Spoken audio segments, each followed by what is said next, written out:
Welcome to Dharma in Motion, where we learn together how to walk slowly amidst the rush of life. Listen to the voice within and let the Buddha's teachings soak into every breath, every sleep. If tonight you open this channel on a sleepless night, please sit or lie down comfortably. Relax your shoulders, gently close your eyes, and let this voice become a cool, soothing stream flowing through your soul. Perhaps each of us has once lain on a familiar bed and still couldn't fall asleep. The ticking clock sounds louder than usual, the breath grows heavy, and endless thoughts rise and fall like waves at sea. Insomnia, after all, is not only a problem of the body but a sign that the mind is disturbed. The Buddha taught, "All suffering arises from the restless mind." When the mind is not calm, the body cannot rest. And when the body is not at ease, sleep cannot come. Imagine your mind as a clear morning lake. When the winds of worry, anger, and desire blow across, the surface ripples and the reflection of the moon shatters. To see the moon again, you need not find another lake. Only let the wind stop. Likewise, to sleep peacefully, we learn to pause, to stop thinking, stop worrying, and set our burdens down outside the door of the mind instead of carrying the whole day into sleep. Ask yourself, is there anything I must solve tonight? If the answer is no, please set it down like hanging a coat on a hook, to be handled tomorrow with a clearer mind. Now simply listen to your breath. Breathing in, know you are breathing in. Breathing out, know you are breathing out. No effort, no forcing, just gentle awareness. You may place a hand on your abdomen, feeling it rise with the in-breath and fall with the out-breath. Each breath is a bell bringing you back to the present moment, where the past has gone, the future has not yet come, and only this moment remains. The story of Ms. Lan may sound familiar. By day, she is a devoted employee, moving from meeting to report. Yet even at night, she cannot part from the glowing screen. When she lies down, her mind still races with calculations, imagining work, worrying about tomorrow. Those nights feel endless. Once she followed a simple piece of advice. Before sleeping, turn off your devices, sit quietly for 3 minutes, breathe slowly, and whisper, "I put my burdens down." At first, her mind still ran, but gradually she realized she was not her thoughts. When she no longer identified with worry, her shoulders softened, her eyes closed naturally, and sleep came like a gentle friend. The Buddha taught that within the human mind are 3 waves that dissolve: peace, worry, anger, and craving. Worry makes the mind spin, anger burns us before it touches anyone else, and craving is like a bottomless well, having yet still feeling lack. When these 3 waves rise together, the boat of the mind cannot reach the shore of peace. But if the root lies in the mind, so does the remedy. Return to mindful breathing, be gentle with yourself, and let go of what need not be carried into sleep.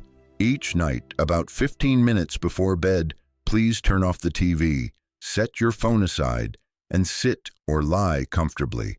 Inhale slowly to a count of 4. Exhale to a count of 6. If 6 feels too long, breathe in for 4 and out for 5. As long as the exhale is slightly longer, the body will naturally relax.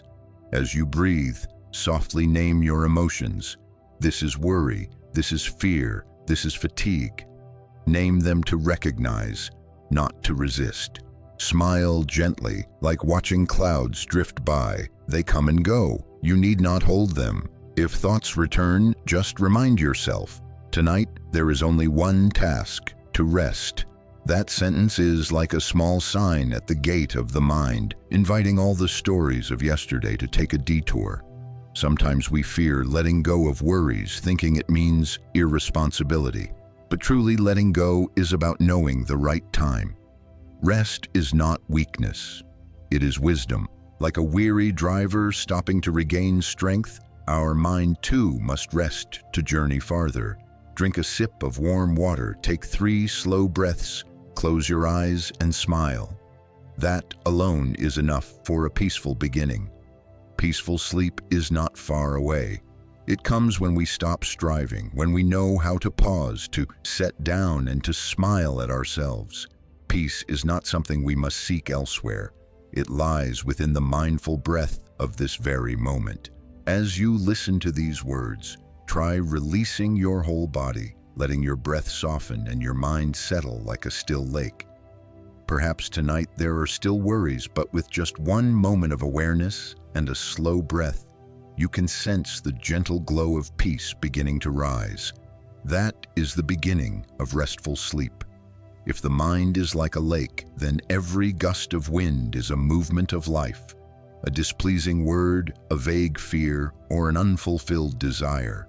Just a light breeze can ripple the once still surface, and when waves arise, the moon cannot reflect clearly. Likewise, when the mind is stirred by worry or anger, we can no longer see the peace that has always been within. In modern life, those winds come faster and more frequently than ever. We live in a noisy world where news, work, and social media constantly disturb us. Each day, we absorb hundreds of new things, and if we don't learn to pause, we are easily swept away, forgetting how to breathe, how to live, and how to rest. People often say, "I cannot be calm because life is too chaotic." But in truth, it is because the mind is not calm that life becomes noisy. When we view life through peaceful eyes, everything becomes lighter. The Buddha taught, "If no wind rises within the mind, even the ocean of suffering turns into a pond of lotuses." So that is why, instead of trying to control the outer world, we learn to care for the inner world. Each time the mind is stirred, return to the breath. Simply recognize, the wind is blowing. No need to judge, no need to resist, just see clearly. That clear seeing itself is the beginning of peace. I once met a middle-aged driver named Fu. He told me he had suffered from insomnia for many years. At night, his mind kept running on the highway. Honking horns, trips, and arguments with passengers. He took sleeping pills, but they didn't work. The more he took, the more exhausted he became. One day, a friend advised, "Try listening to the Dharma before bed." At first, he played it just to have a voice beside him, but gradually he heard a sentence that made his heart stop. When the mind is peaceful, all things are peaceful. He began to practice breathing. Each night before sleep, he placed his hand on his chest, inhaled, and softly said, "I am here." Exhaling, he whispered, "I am breathing out." During the first few nights, his mind still ran, but after a week, he noticed something strange. The street noises no longer irritated him, and even his dreams became gentler. He said, "I don't know when I fell asleep, only that when I woke up, my head was light and my heart was light." When the mind learns to return to the breath, we begin to see clearly the winds within. Some winds are called fear. Fear of not having enough money, fear for our children, fear for our health, fear of the future. But if we look deeply, we see that fear is never real in this very moment. Right now, as we breathe, everything is still fine. Fear is just a passing cloud across the sky of the mind, not the true sky itself. Once we realize this, we are no longer carried away by it. The breath is the safest refuge. Whenever the wind rises, return to it. Breathing in, silently say, "Peace in." Breathing out, say, "Worry out." After repeating it a few times, you will feel the transformation. The heartbeat slows, facial muscles soften, the head feels lighter. As the body relaxes, the mind naturally settles. Remember, we cannot order the wind to stop, but we can keep it from stirring the lake. That means we cannot stop others from speaking, nor prevent life from changing, but we can choose stillness within. When someone says something that hurts you, instead of reacting, just breathe. A single deep breath can save a sleepless night. even save a relationship. The ancients said, "The mind is like water. When still, it becomes clear." Only when the mind is clear can we see what to keep and what to let go. Each night before sleep, review your day, not to blame yourself, but to smile. No matter how many winds have blown today, you are still here, still breathing, and that alone is a blessing. There is a simple way to notice when the mind is being swayed by the wind. If you are lying down and find your mind thinking too much, check if your body is tense. Shoulders, forehead, hands, belly. Wherever there is tightness, just recognize it and release. Sometimes one exhale can change everything. What we call a calm mind does not mean the absence of waves, but the understanding that waves come and go, and we no longer fear them. When the wind stops, the water becomes clear. When the mind is calm, sleep naturally comes. We don't need to search for peace elsewhere. Just breathe slowly, let go softly, smile, and know you are alive in this very moment. That is enough. Every long night passes as long as we stop resisting ourselves. There are nights when we lie down, the body is tired, but the head refuses to rest. The stories of the day return like a film that won't turn off. We recall unfinished words, incomplete tasks, things we wish we had done differently. The harder we try to push them away, the tighter they cling. Like a person struggling with a heavy load, the more they fight, the heavier it feels. That is because we have not truly set the burden down, only changed the way we carry it.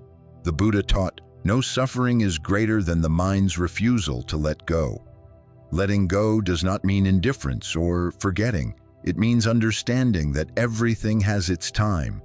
Daytime is for action, nighttime is for rest. When we confuse the two, the mind never finds peace. Practice seeing sleep as a small temple, a place where we set down our sorrows and enter with serenity. Before going to bed, you can try a very simple practice. Sit or lie still, inhale slowly, then exhale and imagine a basket before you. Into this basket, gently place each of your burdens, worries about work, money, loved ones, and health. Place them all inside, one by one, gently, like taking off your coat after a long day. When the basket is full, smile softly and say, "I will handle it tomorrow. For now, I rest." If practiced nightly, this sentence will become a mantra that guides your body and mind back to peace. Someone once asked me, if I set down all my burdens, won't I forget them tomorrow? I smiled and replied, no, what's necessary will return when your mind is clear. When we sleep with peace in our hearts, we wake up with clarity. But if we sleep in worry, we wake up clouded, remembering everything yet lacking energy to act. Like dry, cracked earth revived by a night of rain, peaceful sleep is the rain that nourishes the soul. Letting go is an art. Sometimes we must learn to see things more lightly. What has passed, let it pass. What has not yet come, do not rush to meet it. Even if we cannot change circumstances, we can change how we see them. Someone once said, today we don't need to carry yesterday and tomorrow. That is the truth. When we live fully in the present, our burden immediately becomes lighter. I once met a retired teacher who told me she often lay awake at night, thinking of her former students, of lessons unfinished, of regrets about the past. One day, while reading a sutra, she paused at the line, "Let go of the past, do not long for the future." From then on, each night she formed a habit, placing her hands over her chest, closing her eyes and softly saying, "Thank you for today. I rest now." Just that one sentence softened her heart. Gradually, she no longer needed sleeping pills. That single gratitude was enough to lull her to sleep. In truth, many times we lose sleep not because of great troubles, but because we cannot forgive ourselves. We blame ourselves for saying the wrong thing, doing too little, or not living fully enough. But the Buddha taught, no one walks the path without stumbling. Forgiving oneself is the first step toward peace.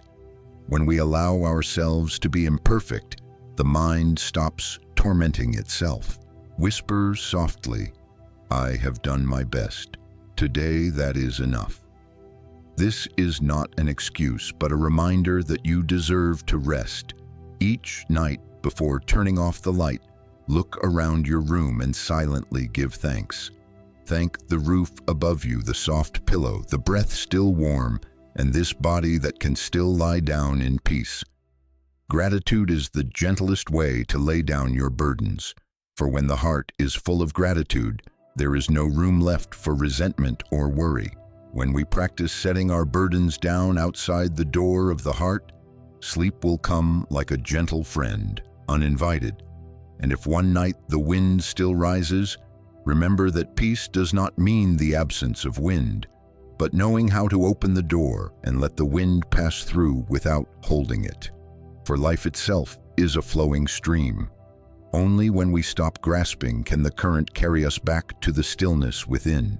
In the vast ocean of life, the breath is the anchor that keeps us from drifting away. When the mind is restless, we are easily swept into the waves of thoughts, memories, and worries, soon carried far from the present moment. The Buddha once taught, "When you hold your breath with awareness, you hold the essence of your life." For the breath is the bridge between body and mind, a thread both fragile and enduring that leads us back to ourselves in every situation. Many people treat breathing as something automatic, unworthy of attention. Yet it is because we forget the breath that we lose the way home. In a single day, how many times do we breathe without knowing we are breathing? The breath quickens when we are angry, shortens when we worry, and grows heavy when we are sad. If we do not notice, the breath becomes a mirror reflecting our emotions without our awareness. But when we turn inward, the breath becomes a kind friend waiting at the gate of the heart. A Zen master once said, "Each breath is a flower blooming in the garden of the mind." When we breathe mindfully, every cell in the body is renewed. Breathing in, we feel life entering us.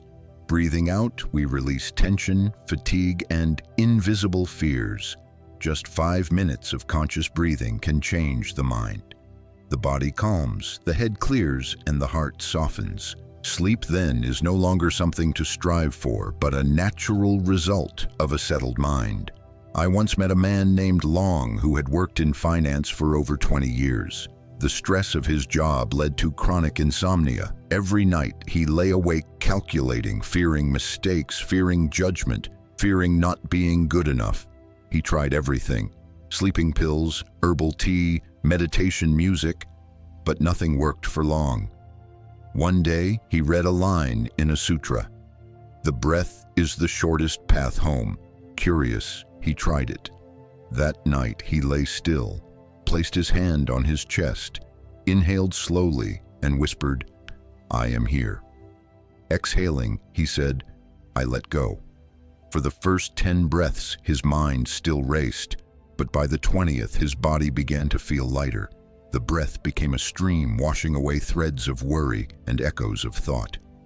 When he opened his eyes, dawn had come. That night, he slept deeply for the first time in nearly 3 months. The breath not only helps us sleep, it helps us live differently. When facing loved ones, if we breathe before speaking, our words become gentler. When faced with conflict, if we breathe instead of reacting, anger dissolves faster. One mindful breath can dissolve a whole storm within, and the miracle is, it is always available. No need to seek it, only to remember it.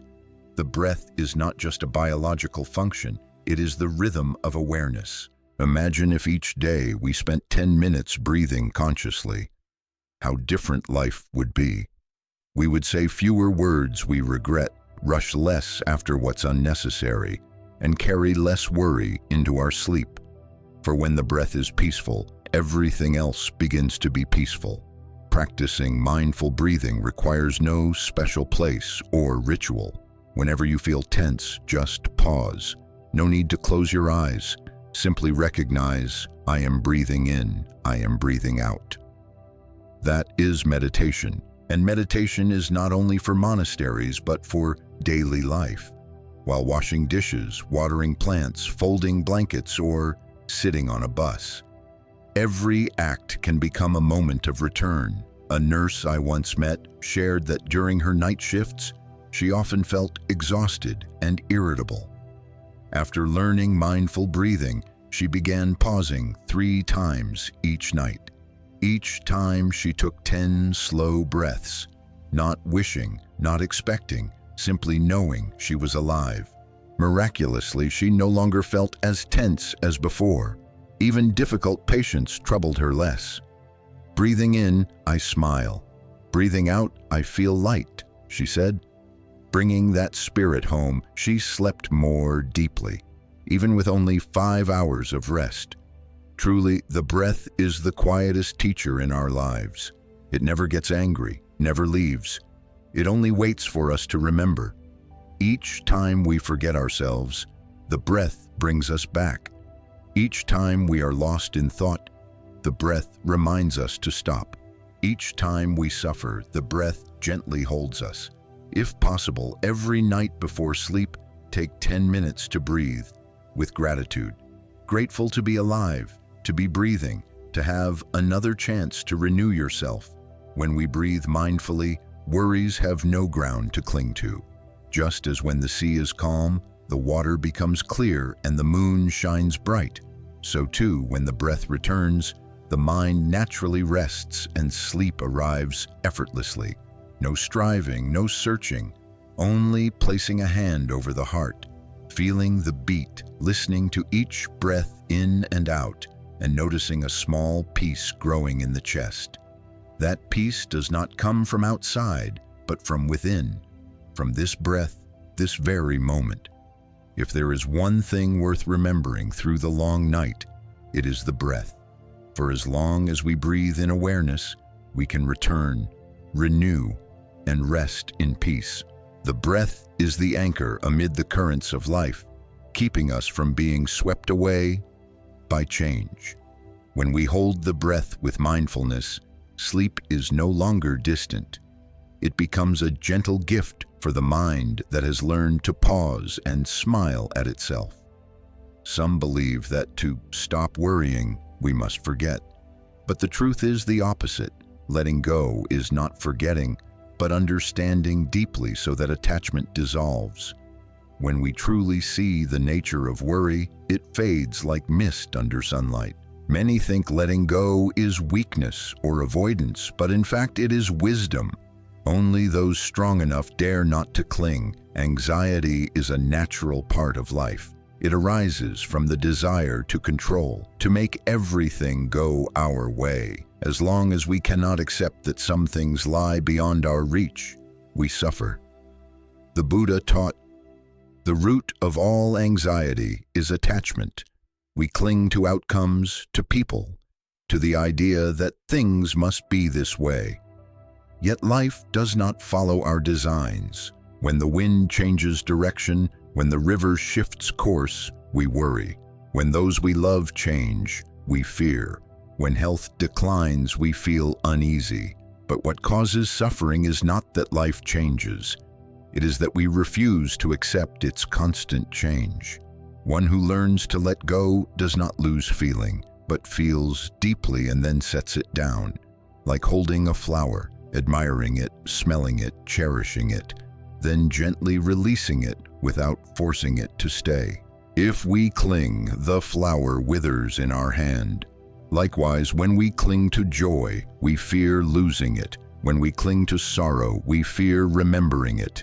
Every attachment is a burden. Letting go allows all things to be as they are, and us to be as we are. I once met a woman named Dung. She was a thoughtful person who always wanted everything in her family to be perfect. Her husband was busy, her children were growing up, and each day brought her something to worry about. She said, "I feel like my head is always full, as if there's a machine that won't turn off." She suffered from chronic insomnia, and neither medication nor soft music helped. One day she went to a temple and met a Buddhist nun. The nun said, "You can't sleep because you're working even in your dreams. Practice resting."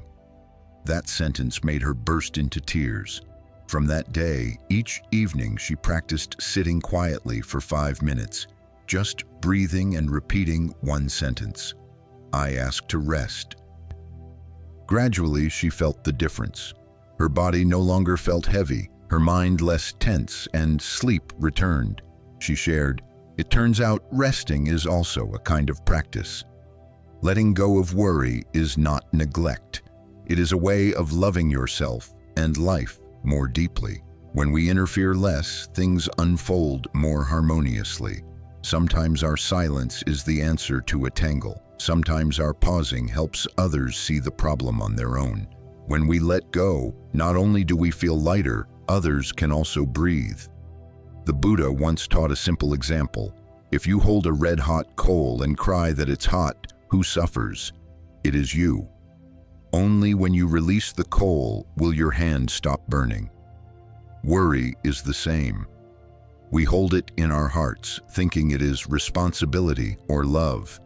But in truth, it is often just a habit. The habit of clinging to suffering as if without it, we wouldn't know how to live. Once we realize this, we can smile and say, "Thank you, I don't need to hold you anymore." A small method to gently release worry is breathe and know. When you feel worry, don't try to chase it away. Just breathe and look directly at it. Breathing in, know that you are worrying. Breathing out, smile at the worry. Seen in the light of awareness, worry loses its power. It no longer controls us, but becomes just a passing cloud. Some ask, "How can I smile when I'm worried?" Try it, and you will see that a smile is the key that opens the door to peace. A smile does not deny worry. It helps us go beyond it with understanding and gentleness. When we release worry, we truly rest. And when we know how to rest, life naturally becomes clearer. It is like stirring a cup of cloudy water. The more you stir, the cloudier it gets. But just set it down and leave it be, and the water clears by itself. Letting go is not doing, but stopping. Not fighting, but pausing to see. One night, as you lie in bed, try saying to your own heart, "I have done my best. Now I ask to rest." That sentence seems simple, but if you truly feel it, it becomes magic. In that moment, you acknowledge your effort, you know what is enough, and you open the door for peace to enter. Deep sleep does not come from exhaustion, but from release. The more one knows how to let go, the easier it is to sleep, because their mind is light as a leaf drifting on the water. Letting go is the art of one who understands life. They know that when we stop forcing, everything naturally returns to its place. Tonight, if there is still a little worry in your heart, place a hand on your chest, breathe slowly, and whisper, "I don't need to carry this into my sleep." Then you will feel a small space open in your heart. That is peace, where the breath is calm, where the mind stops churning, and sleep will come gently like an old friend returning after a long time. People often seek peace in many places, in praise, in money, in success, or in love. But the farther we go, the more we realize those things bring only fleeting joy. True peace is not outside, but lies in our capacity to stop and recognize our own breath. When we know we are breathing, we are returning to life. When we do not know we are breathing, we are living in forgetfulness, chasing echoes that never end. Perhaps throughout the long day, you have carried too much pressure on your shoulders. You have to work, to worry, to brace yourself, to meet others' expectations. The mind is like an unbridled horse, running everywhere without knowing the destination. When night comes, you feel exhausted, yet the mind still refuses to rest. It keeps running on the remnants of worry. That is why sleep becomes a luxury. We lie down but do not sleep because the body is lying down while the mind is still wandering. The Buddha taught, when the breath is at peace, the mind naturally becomes peaceful. That simple sentence contains a treasury of wisdom. The breath is the bridge between body and mind, between movement and stillness, between turmoil and tranquility. When we return to the breath, we return to ourselves, to the only place where peace can exist, this present moment. Just one conscious breath can halt the stream of thoughts. When the mind stops, healing energy begins to work. I once met an elderly man named Toan. He was a business owner, used to directing others and running things, so he always carried the habit of controlling everything. He said, "When I lie down, I still can't stop thinking. My head is like a machine that won't turn off." One day, a doctor told him he had an anxiety disorder and advised him to learn meditation. At first, he laughed. "How could I possibly sit still?" But after many sleepless nights, he tried. He sat with his back straight and just breathed. At first, he counted, inhaling 1, exhaling 2, then back to the start. For the first 10 minutes, his mind kept running, but then there was a moment when he suddenly heard the fan spinning, the clock ticking, the sound of his own breath. In that moment, he was no longer thinking, only quietly listening. And in that very moment, he realized he had not truly lived fully in any instant for decades. He said, "I chased work, success, and money, but I had never lived within my own breath." From that day on, he practiced breathing every night. After just 2 weeks, his insomnia almost disappeared. Peace does not come from having everything, but from stopping to see that with this breath alone, we are already enough. Some think meditation is difficult, that you must go to a temple, have a teacher, and learn rituals.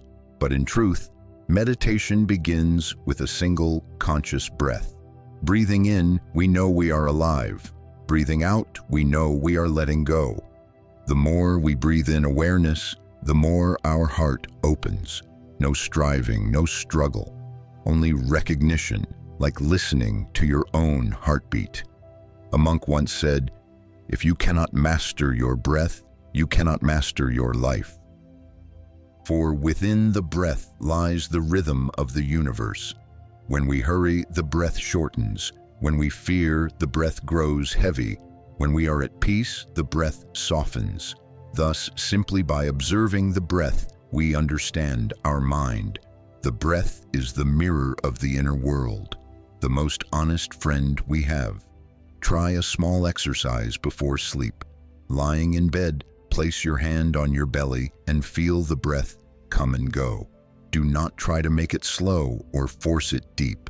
Just be aware. If the mind starts thinking about tomorrow, gently draw it back by whispering, "This is my breath."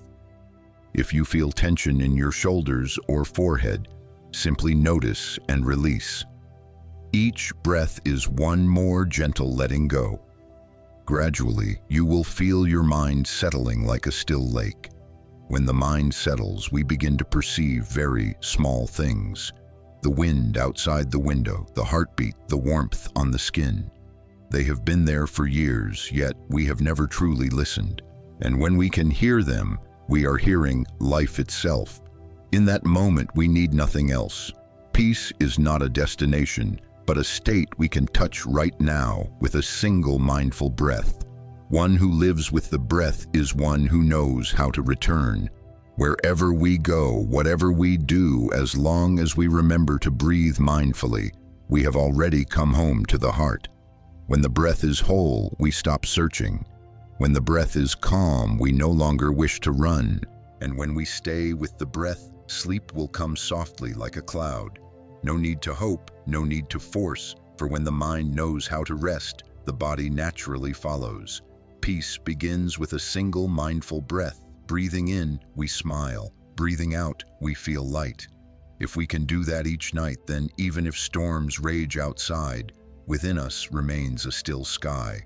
For as long as we remember to breathe, to know we are alive, there is no night truly dark.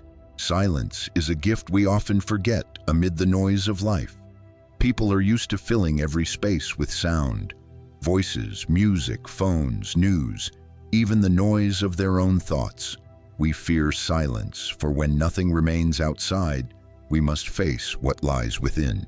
Yet it is in silence that the mind finds rest, healing, and return. When we were young, silence was natural. We could sit for hours watching the rain, listening to birds, or gazing at the sky without boredom. But as we grew older, we lost that ability. The mind became filled with too much work, duties, information. We fear doing nothing, fear not knowing, fear being left behind. So even at night, when the world is quiet, we still turn on our phones, play music, and keep our minds spinning. Then we say we cannot sleep. But truly, we have never given the mind a chance to be silent. Silence is not merely the absence of sound, it is the stillness of the heart. A person can live in a bustling city and remain at peace if they carry silence within. Likewise, one can sit in a quiet room, yet feel turmoil if inside is a storm of thoughts.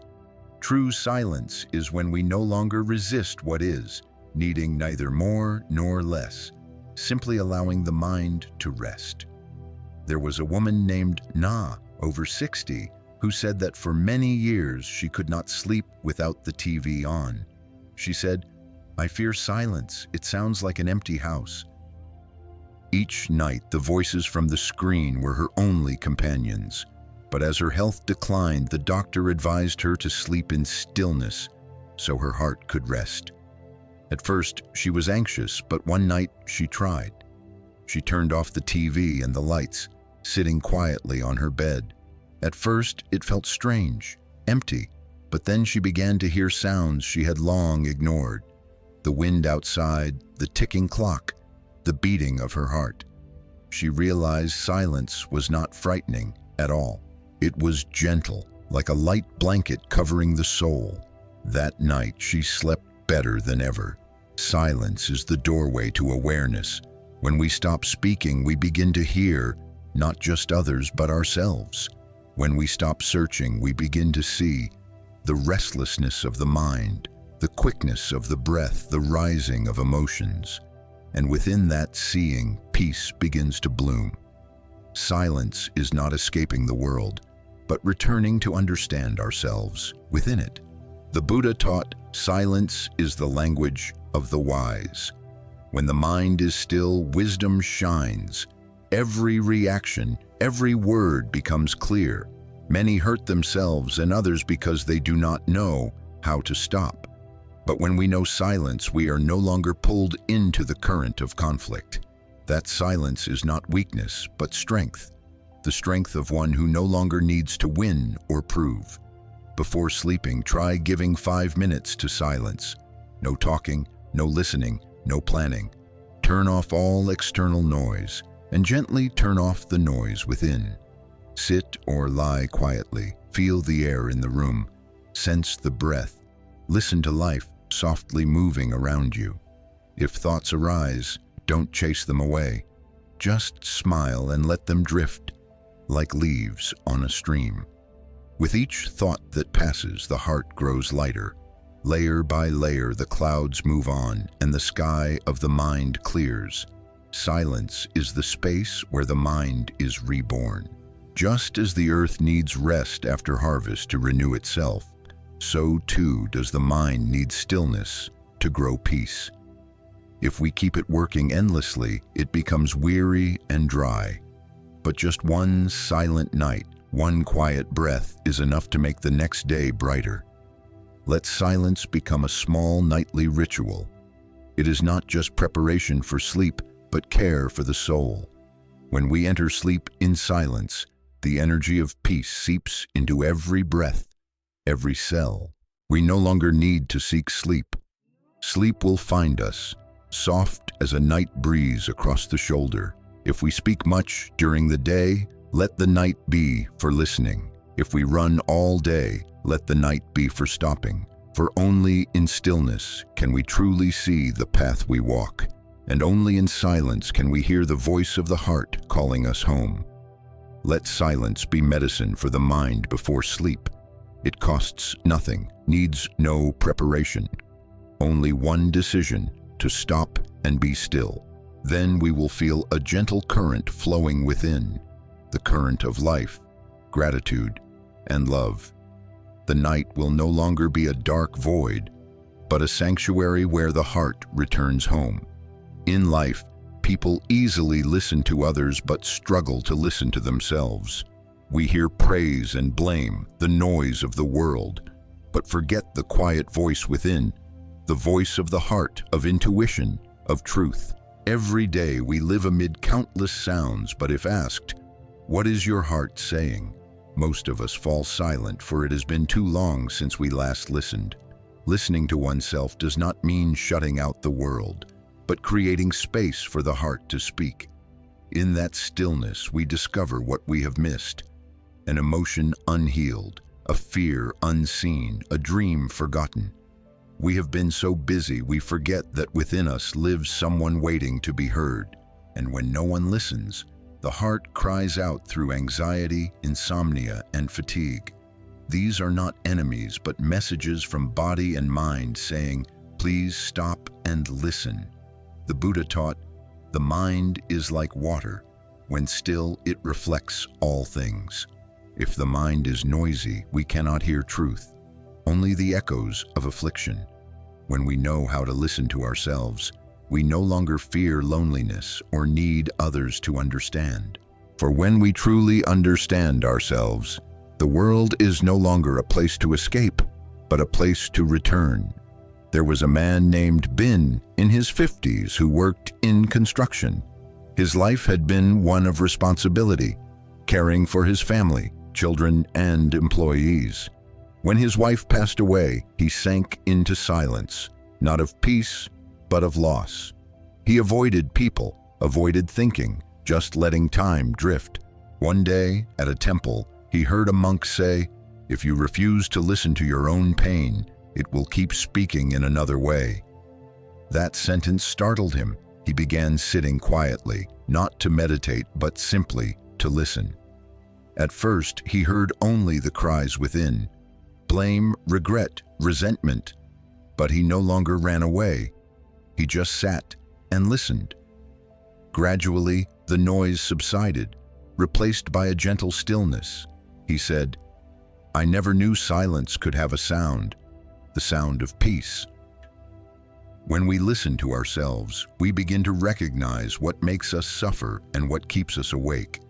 It might be a suppressed anger, an expectation set too high, or a word not yet released. Listening is not to dig deeper into suffering, but to understand and embrace it. Like a mother listening to her child's cry, not to fear, but to know what the child needs. Likewise, when the mind is chaotic, instead of blaming, ask, "What are you trying to say?" When we listen with compassion, suffering naturally dissolves. In the scriptures, the Buddha likened listening to a stream flowing through a forest. It does not choose clear or murky water. It simply passes through, and in passing, everything naturally becomes clear. One who knows how to listen to themselves is the same. They do not judge emotions or divide them into good and bad. They simply breathe and observe. And it is this very acceptance that heals the mind. Before sleeping, spend a few minutes listening to yourself. No effort needed. Just lie still, place a hand on your chest, and feel the heartbeat. If there is a sadness within, let it breathe out with the breath. If there is a joy, smile at it. Allow all emotions to be present, neither pushing away nor clinging. When the mind is listened to, it naturally becomes calm. For what makes people suffer is not the pain itself, but that the pain is not understood, even by ourselves. Once we can hear ourselves, we will also know how to hear others. When others are angry, we do not react. When they are sad, we do not rush to console. We understand that behind every word and action is the cry of a heart that needs to be heard. One who knows how to listen brings peace, not only to themselves, but also to others. Listening to oneself is the beginning of awakening. It is how we return to truth, to compassion, to the breath and the natural rhythm of life. Each night, if we can sit quietly for 5 minutes just to listen to ourselves, Then, no matter how turbulent the world outside may be, we will still have a peaceful place to dwell. And from that place of peace, sleep will come, not as an escape, but as a homecoming. Remember, peace does not come from silencing the voice within, but from hearing it with understanding. When we dare to listen, we no longer fear. When we understand, we no longer suffer. And when we let go, sleep becomes the reward of a mind that has learned to listen to itself. People often live in two places they cannot touch: the past and the future. We think of what has passed, regret, blame, and then fear what has not yet come. Few truly live fully in the present, the only place where we are actually alive. The Buddha once taught, "Do not chase after the past. Do not long for the future. Dwell in the present, for it is the only moment we truly have." Yet what seems simple is the hardest task in human life. We can easily recall a mistake or a hurtful word from years ago, yet struggle to remember how many deep breaths we took today. The human mind is like a traveler who always carries old luggage. The farther we go, the heavier it becomes. Some cannot sleep not because the bed is hard, but because they carry unforgiven memories into their sleep. Others toss and turn because they fear tomorrow, fear outcomes, change, and loss. Strangely, both past and future are unreal in this moment. Only the breath going in and out is life. I once met a woman named Mai, over 40, who said she had not had a peaceful night's sleep in 10 years. She was haunted by an event, her mother's death, which she believed was due to her not caring enough. Each night she stared at the ceiling as silent tears fell. She said, "I only wish I could go back to that day and do better." When she went to the temple, a monk said to her, "You cannot relive yesterday, but you can live differently from today. Your mother does not need you to fix the past, she needs you to be at peace." That sentence made her cry. She began to practice breathing each night, saying, "I let go on the out-breath, and I am grateful on the in-breath." Gradually, the pain settled and sleep returned like a miracle. Letting go of the past does not mean denying it. The past is a part of us, but not all of us. It is like a river that has flowed by. We cannot pull the water back, only smile and watch it continue. Whenever the past surges up, acknowledge it, be grateful for how it helped you grow, and then gently release it. Every pain we have survived is a lesson, and once we understand the lesson, it no longer holds us. The future, in truth, is only an image of the mind. We cannot know what will happen, yet we spend much of our time worrying about it. We think, what if I fail tomorrow? What if I fall ill? What if that person leaves? But the Buddha taught, when the future arrives, you will have enough wisdom to face it. If today you know how to dwell in the present. Worrying in advance only drains us. It does not make tomorrow better. A peaceful mind today is the seed of a peaceful tomorrow. Once, a young man asked a Zen master, "How can I stop worrying about the future?" The master smiled, handed him a bowl of water, and said, "Carry this bowl without spilling it." The young man walked very carefully. When he returned, the master asked, "While carrying the bowl, did you think about the past or the future?" He replied, "No, I only focused on walking steadily." The master said, "That is how to live in the present. Only when we truly live with each step and each breath does the mind have no room for fear or regret." On sleepless nights, the mind is usually being pulled into the past or drifting into the future. Try sitting up, placing both hands on your knees, breathing softly and saying, "This is tonight, not yesterday, not tomorrow." When we can name the moment we are living, the mind immediately returns. One moment of true presence is stronger than 1,000 dreams.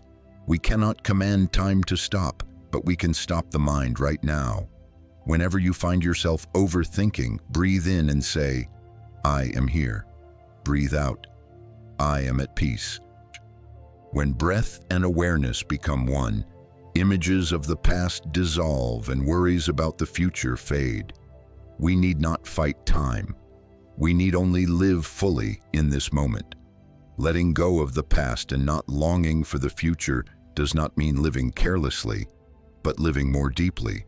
When we are not bound by what has passed or not yet come, we can live truly with what is, and that is freedom. In that freedom, sleep is no longer a struggle, but the natural part of a mind that knows how to pause. Let each evening be a new beginning. When you lie down, say softly, "Today has passed, tomorrow has not yet come. Now is the time to rest." Just that one simple sentence spoken with full mindfulness will let peace spread through every breath. Then body and mind are like two old friends reunited, sitting together in stillness, saying nothing, only smiling. And sleep arrives, light as a blessing from life. Perhaps the hardest thing in life is not to love someone, but to know how to let go when it is time. We often mistake love for holding on, not letting go, always staying close. But the Buddha taught, love without understanding turns into suffering. When we love with the desire to control and make others follow our will, that is no longer love, but possession. And when possessed, the other suffers, and we find no peace either. Letting go is not the end of love, but loving in another way, with understanding, with kindness, with the capacity to let others and ourselves be free. There are nights when we toss and turn, sleepless not because of work or money, but because of someone. Someone who was once close, who once warmed our heart, but is now gone. We keep thinking about things left unsaid, unfinished stories, and wonder, if I had done things differently, would they have stayed? But caught in the loop of regret, we forget that everything is impermanent. Every relationship, no matter how deep, is bound by the law of time. Letting go of someone does not mean denying love, but understanding that the bond has ended and the two paths have reached their fork. Holding on only makes both hearts weary. I once met a woman in her 70s named Lou. She lost her husband at 50, yet for 20 years could not move on. She said, "Every night I talk to him in my mind, telling myself not to cry, but I still cry." One day she went to a temple and heard a monk teach, "When you truly love someone, wish for their peace, even if they are no longer beside you." That sentence pierced the mist in her heart like a small needle. That night, for the first time in years, she sat quietly. No calling his name, no crying, just breathing and saying, "If you are at peace, I am at peace." From that night, she could sleep. She said, "I still remember, but it no longer hurts." Letting go, it turns out, is also a form of love. Letting go is an act of wisdom and compassion. Wisdom helps us see that all things change. Compassion helps us not to blame when they do. When we deeply understand impermanence, we stop trying to control life. When we have, we cherish. When we lose, we smile. For we know that everything is just clouds drifting across the vast sky of causes and conditions. Many say they fear letting go because they fear forgetting. But letting go is not forgetting. Forgetting is erasing. Letting go is allowing the memory to rest. When we let go, we do not drive the past away. We simply stop letting it rule the present. It is like pressing a flower between the pages of a book. The bloom is no longer fresh, yet it still keeps its color and scent. Memories are the same. They remain, but they no longer hurt. A mother who lost her child once said that what helped her heal was not time, but acceptance. She said, "I will never stop missing my child, but I have learned to smile when I remember." That is the deepest transformation, from pain to love, from heaviness to lightness. Only through compassion can loss become light within the heart. When we let go with love, the mind naturally finds peace. For deep down, letting go is not loss. It is returning everything to its natural freedom. Every person, thing, and emotion has its own path to follow. When we stop forcing, we too are released. One who can let go understands that nothing truly belongs to us, not even this body. Seeing this clearly, we no longer suffer over loss or fear change. Each night before sleeping, practice letting go with compassion. Close your eyes and picture those people or situations that weigh on your heart. Send them a wish. May you be at peace. Then send one to yourself. May I be at peace. Nothing more is needed. When we bless others from the heart, our own heart opens. And in that open space, sleep comes like a gentle stream flowing over the shoulders. Letting go is an art of the heart that understands. It requires no effort, no reasoning. Only when we realize that love lies not in holding on, but in allowing, do we truly know how to love. And then every night becomes a chance to rest, to return to the purest kind of love, unconditional, fearless, unbound. The breath slows, the heart light as a cloud. If tonight we can let go of just one thing, one person, one memory, one worry, that is already a great step toward peace. Sometimes dropping a single small stone clears the whole lake of the mind. And in that clarity, we see that love has never left. It has simply returned to its original form, peace, understanding, and the gentle smile of a heart that knows how to let go. In modern life, people are used to always doing, achieving, striving. We treat rest as a reward, something earned only after everything is done. But in the Buddha's teaching, rest is not escape, it is part of practice. Only when body and mind rest can wisdom shine and compassion deepen. Resting is not laziness, it is stopping to see clearly the path we walk. Many lose sleep because they do not allow themselves to stop. Even in bed, the mind keeps working, keeps worrying. We think that if we stop thinking, things will fall apart. Yet the irony is that by never stopping, we make things worse. Rest is not abandoning responsibility. It is pausing to renew energy for the long journey ahead. One who knows how to rest at the right time will go farther than one who never stops. The Buddha taught, if the mind is not at peace, no matter how far you go, you will never reach where you need to be. This reminds us that sometimes stopping is the real progress. Like a rower on a muddy river, the more they stir, the less they can see the bottom. Only by pausing, letting the water settle, can they see the path beneath. Resting allows the mind to settle and see itself and life clearly. There was a man named Kai, the director of a large company, who confessed that he always felt guilty whenever he wasn't doing something. He said, "I can't sit still. Whenever I'm free, I feel uneasy." He worked late, slept little, and gradually his body began to rebel. He became insomniac, exhausted, easily irritated. When he met a monk, he said, "Master, I want to practice, but I have no time." The monk smiled kindly. "You don't need more time, you just need to learn to rest." Kai was surprised.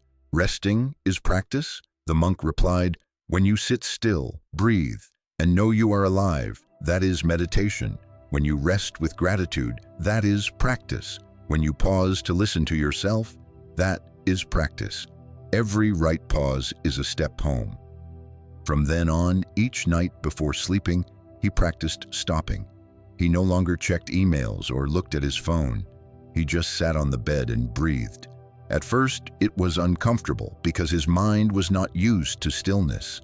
But slowly, he realized that when the body rested, the mind softened. He said, "My sleep has become part of meditation. I no longer fear the night." Resting is practice because it helps us see the truth of ourselves. When we stop, we see how long we've been running, how tired we are. Many fear rest because they fear the emptiness within. But that emptiness is not frightening. It is the doorway to peace. When we stop, the noise fades, and from deep inside, we hear the voice of wisdom. A monk once said, "People do not suffer from working, they suffer from not knowing how to rest." Indeed, the body may lie still, but the mind remains tense. One who truly knows how to rest is one who knows how to set down invisible burdens. When we breathe mindfully, even for 5 minutes, that is meditation. When we lie down with gratitude for this body that has worked all day, that too is practice. Before sleeping, see rest as a sacred ritual, not an ordinary act. Thank your body. Thank you, eyes, for seeing all day. Thank you, hands, for working. Thank you, heart, for beating without pause. Allow everything to rest, both body and mind. No thinking, no judging, just stop and feel. When we truly rest, we are no longer tired or worried. In that moment, we flow with the rhythm of life. Everything naturally returns to balance. That is meditation in daily life, practice in every breath. A peaceful night and deep sleep are the results of mindful rest. When we learn to rest as a form of practice, we will no longer fear the night or the silence, because we know that within stillness, life is renewing itself. And when morning comes, the heart feels different, lighter, brighter, and more peaceful. Rest is practice because it is the way we return, not to anywhere far away, but to the breath, the heart, and this body, the simple things we often forget. When we know how to rest, we are practicing self-love. When we know how to stop, we are sowing seeds of peace for ourselves and for tomorrow. If tonight we can do just one thing, let it be this: rest completely. No regrets about the past, no worries about the future, no thoughts about tomorrow. Just lie still, breathe, and let body and mind return home. That is when we truly live, truly practice, and truly find peace. Since childhood, we have been taught to strive for more, to chase what is better.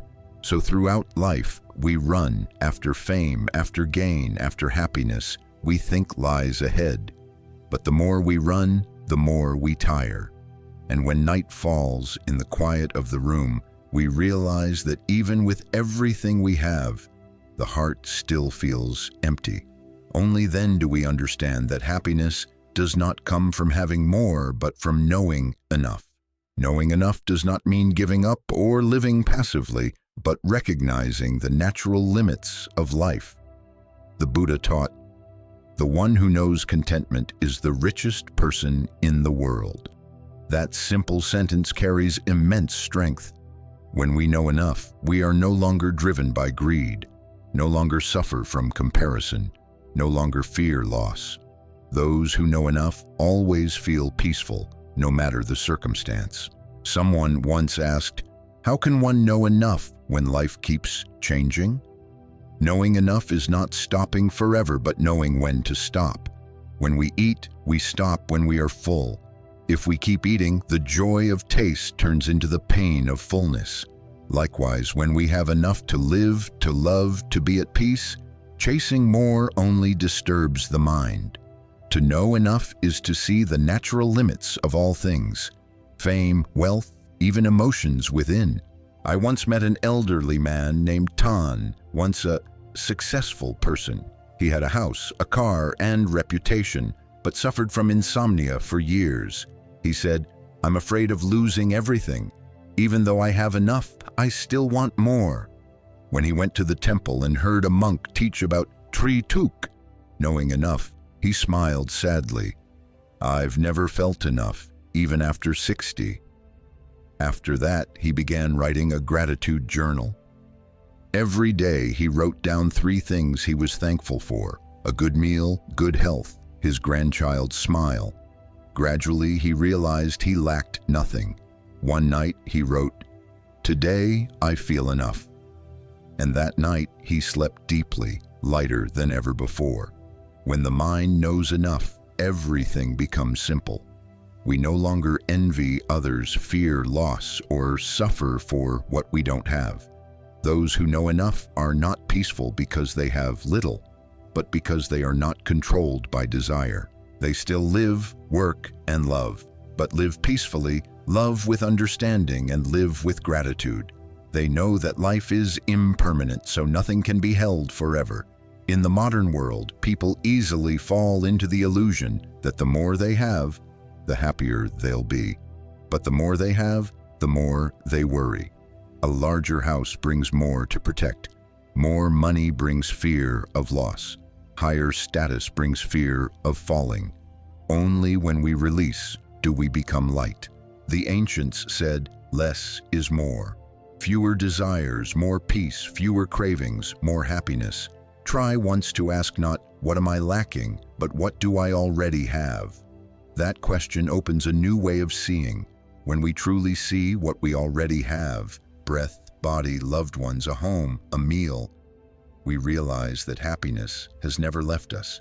We just look too far to notice. Before sleeping, practice contentment with a breath of gratitude. Breathing in, say silently, I am alive. Breathing out, say, I am enough. That small phrase, if practiced daily, can transform a life. Each time we remind ourselves, I am enough, we untie one knot from the heart. An old woman named Nguyet once said that every night before bed, she looked around her small room and smiled. Thank you, life, for giving me a roof to rest under and people to love. She said, I am richer than I ever thought. Her words carry the deep wisdom of one who has learned the lesson of contentment. Knowing enough is the foundation of peace. Those who know enough no longer need to compete, to prove, or to surpass anyone. They walk lightly like the wind, sleep soundly like a child. Within them, everything is complete, like the full moon, neither more nor less, just gently shining. Tonight, before closing your eyes, whisper softly, I am enough. That sentence is a prayer of peace.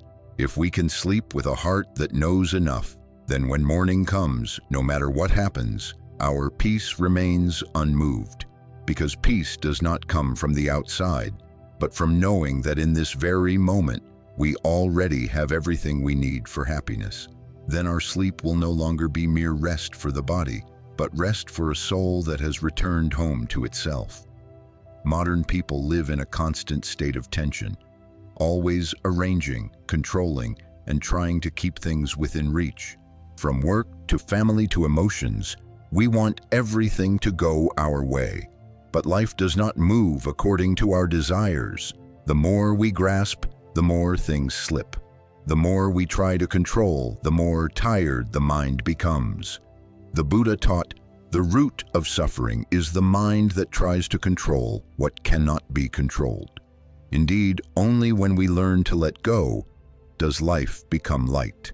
Letting go is not giving up, but understanding that some things are beyond our reach. When we've done our best, let conditions unfold as they will. Life is a river. The water never stops flowing. If we try to hold one section, it becomes muddy. But if we let it flow, it clears itself. Likewise, when we release the urge to control, the mind becomes clear and sleep becomes peaceful. I once met a woman named Yen in her 50s, who was the chief accountant of a company. She was meticulous and thoughtful, always wanting everything to be perfect. But because of that, she was always tense. Even after retirement, she still tried to control everything at home, from meals to her grandchildren's studies, even how things were arranged. She said, I can't be at peace if things aren't the way I want. Gradually, she fell into insomnia. The doctor told her she had anxiety disorder caused by perfectionism. One day, her daughter took her to listen to a Dharma talk. The abbot said, when you let go of one small thing, you open the door for peace to enter. When you try to control everything, you close the door of your own heart. Those words were like a mirror. She began practicing letting go, little by little, not waking her daughter early, not adjusting the meal, not tidying up after her grandchild played. A month later, she said she slept better, not because of medicine, but because she was tired enough not to want to control anyone anymore. In truth, the need to control comes from fear. We fear being wrong, fear losing, fear being hurt. But that very fear robs us of freedom. When we dare to let things be, it means we trust karma. We trust that if we live kindly and sow goodness, the right results will come in their own time. We don't need to interfere in what's beyond our reach. Like planting a seed in the soil, we cannot pull the plant to grow faster. We can only nurture it with sunlight and water, then let time do the rest. In life, there are things that cannot be changed, no matter how hard we try. We cannot make others think well of us, cannot keep youth forever, cannot stop illness or separation. When we accept that, the heart softens. Those who know how to let go no longer resist life, but move with it. They understand that every change is part of a greater flow. Insomnia sometimes is just a sign that we are holding on too tightly. Let sleep be a teacher, reminding us to learn the lesson of releasing control. The letting go doesn't mean neglecting. It is an attitude of wisdom. We still work, love, and care, but without forcing outcomes. Do your best, then stop. Once we've tried, we must trust. Trust in karma, trust in life's unfolding, trust that what comes is meant to come, and what goes comes to teach us something. When we trust, we strain less. When we strain less, sleep returns. Like an old friend visiting when we're ready to receive. A small practice for letting go. Each night before sleep, lie still, inhale slowly, and whisper, "I allow life to be as it is." Exhale and say, "I allow myself to rest." Just these two sentences, if spoken from the heart, can bring a gentle melting throughout the body. The shoulders drop, the jaw softens, the eyes close, and the mind merges with the breath. The more we try to control, the more tension we create. But when we stop, life flows more smoothly than we imagine. Water still flows, clouds still drift, and peace is always waiting. If only we stop grasping. Letting go is learning to trust life, karma, and the natural intelligence of the universe. When we trust, we stop fearing. When we stop fearing, we stop clinging. When we stop clinging, we are free.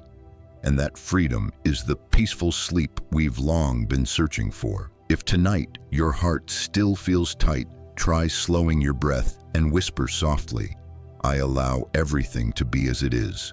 Well, nothing more. No wishing, no forcing. Then life no longer needs to be perfect, only peaceful. And sometimes, in the very moment we release, the most beautiful things quietly return, as gentle as the wind, as soft as the clouds, as calm as the breath. In today's world, speed has become the measure of worth. Whoever works faster, goes further, achieves more, is seen as successful. People are caught in the endless cycle of work, news, social media, and countless daily obligations. We eat in a rush, speak in a rush, love in a rush, live in a rush, and when night comes, we rush to sleep but can't fall asleep. The mind keeps running, the body stays tense, and sleep never arrives. That is the tragedy of an age where people know how to do everything, except how to stop. The Buddha taught, "Those who know how to stop are those who truly live." The words sound simple, but how many can do it? Stopping doesn't mean abandoning everything. It means slowing down enough to see each step, each breath, each small joy we rush past every day. When we live slowly, we begin to notice what we once missed. The sound of wind outside the window, the scent of morning tea, the gentle smile of a loved one, and those precious moments of silence before falling asleep.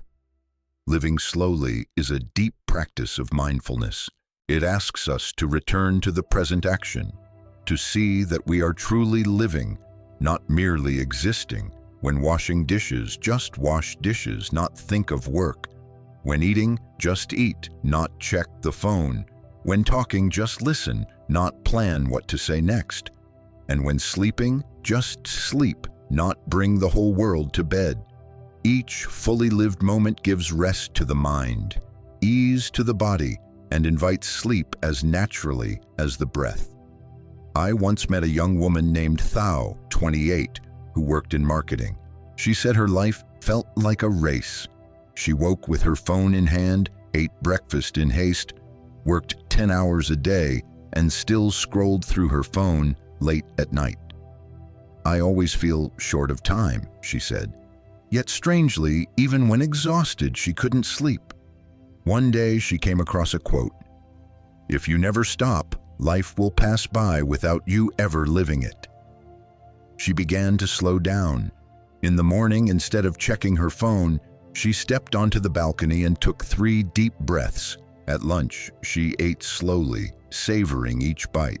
At night, she listened to meditation music instead of the news. 3 weeks later, she said, "I've started sleeping again, and the strange thing is, my days feel longer, not shorter." When we live slowly, we are no longer swept away by life's current. Every act, no matter how small, becomes meaningful. A meal, a handshake, a greeting, all can become doors to peace. Those who live slowly do not fear loss, for they have already lived fully with what they have. They do not regret, for they have been fully present in each moment. The Buddha once said, "If you run toward the future, you will miss the present. If you cling to the past, you will not see the present. Only the present is the gateway to happiness." Modern life makes us forget this truth. We live as if we have 2 lives, one to worry about tomorrow, one to regret yesterday. But in truth, we have only one, the life of this moment. And when we live truly in the present, sleep becomes part of mindful living, not a form of escape. Try practicing slow living even when going to bed. Don't rush to turn off the light and expect to sleep instantly. Take a few moments to feel your body, your hands, your shoulders, your breath. Whisper softly, "I am resting, I am alive." When we are truly present, sleep comes like a cool stream, flowing gently through each breath. Living slowly makes us lose nothing. Instead, it gives us everything. When we walk slowly, we see deeply. When we speak slowly, we listen clearly. When we breathe slowly, we live longer. When we live slowly, we love life more. And when we learn to stop, we gain the greatest lesson of being human. That happiness lies not in speed, but in presence. If tonight your mind still rushes, let it rest. Don't force it to stop right away. Just slow down a little. In breath, in gaze, in thought. See each moment as an invitation to return. Then time will no longer be the enemy that ages you, but a gentle friend teaching you to live deeply, truly, and peacefully. Because knowing how to live slowly is knowing how to love yourself. It is understanding that life does not need to be fast to be valuable. It only needs to be lived fully, and each moment alone is enough to create a peaceful life. Life never stands still.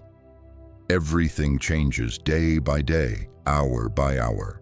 People often say, "No one bathes twice in the same river." The river flows, the water is no longer the same. We are also no longer the people of the previous moment. Yet humans always want to hold on to happiness, to youth, to loved ones, to whatever once soothed us. And it is precisely this clinging that makes us suffer. The Buddha taught, all phenomena are impermanent. To see impermanence clearly is to see the path. When we truly understand that nothing lasts forever, we no longer cling, and in that letting go, we find a peaceful smile. Many people fear impermanence. They fear old age, separation, and loss. But in truth, impermanence is not an enemy. It is the law, the breath of life. It is precisely because of impermanence that flowers bloom and fade, that rain comes and goes, that night ends so dawn can appear. Without impermanence, no life would be fresh, no opportunity to change would exist, and no day to begin again. Impermanence does not take anything from us. It only teaches us to cherish each moment more deeply. I once met a man named Hoa who lost everything in a severe illness. He had been the director of a large company with money, fame, and status, but a single stroke left him bedridden for nearly a year. He said, "I saw impermanence with my entire body." When he recovered, he was no longer the same. He returned to his hometown, grew vegetables, listened to the Dharma, and in the evenings felt content just sitting and watching the sunset. He said, "In the past, I kept running to have more. Now I only need to see the sky change colors, and that's enough." Then he smiled, a light smile, yet deep and genuine. In his eyes I saw no more fear, but a quiet freedom.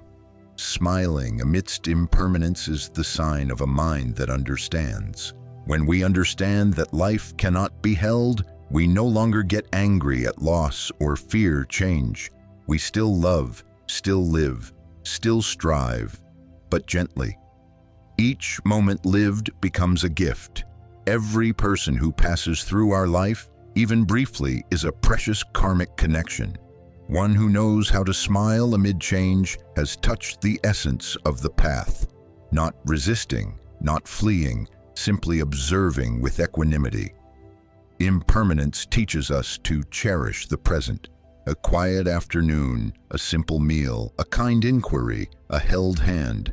Any of these can vanish at any time.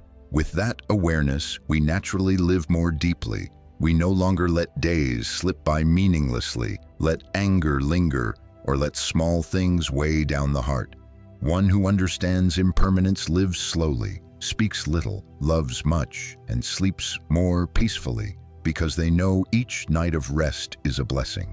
The Buddha taught, "All that is compounded will eventually part. All that is born will eventually cease." When we can smile at this, we no longer fear loss. Losing youth, we gain maturity. Losing fame, we gain time. Losing a loved one, we learn compassion. Impermanence does not take anything away forever. It only changes the form of what we love to teach us that everything is on a journey of transformation. Try smiling at changes, even small ones. When you see gray hair, smile, because it means you have lived another day.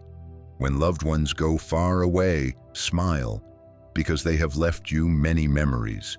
When work does not go as desired, smile, because it is a chance to learn flexibility. Each time we smile at impermanence, we conquer fear a little more. Before going to sleep, spend a minute reviewing the day.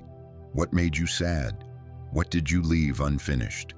Breathe in deeply, then breathe out and whisper, "Everything will pass." That sentence is like a gentle hand on the shoulder of a weary soul. Then smile, not because everything is perfect, but because you are alive, breathing, and have the chance to love once more tomorrow. Life is a river that never stops flowing. No one can hold water in their hands. Instead of clinging, learn to watch. Instead of fearing loss, be grateful for having had. And instead of lamenting impermanence, smile at it.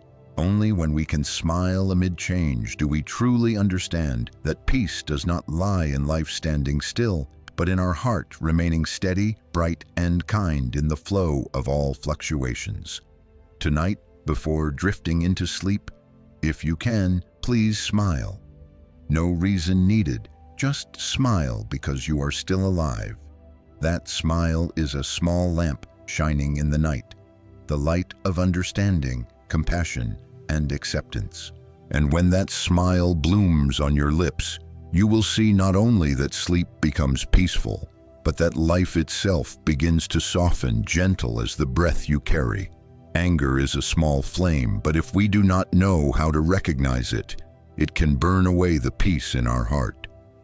Each time we are angry, the body tightens, the heart races, the breath grows heavy, and the mind becomes clouded.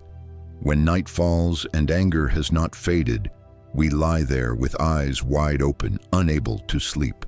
Anger not only costs us harmony, it also steals our sleep, our health, and our peace.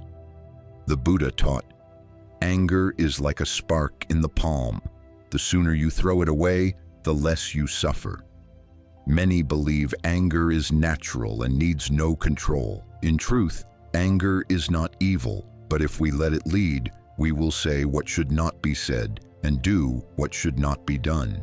Anger is a fleeting reaction, yet its consequences can last a lifetime. The wise do not suppress anger, they look deeply into it. When you are angry, ask, why am I angry?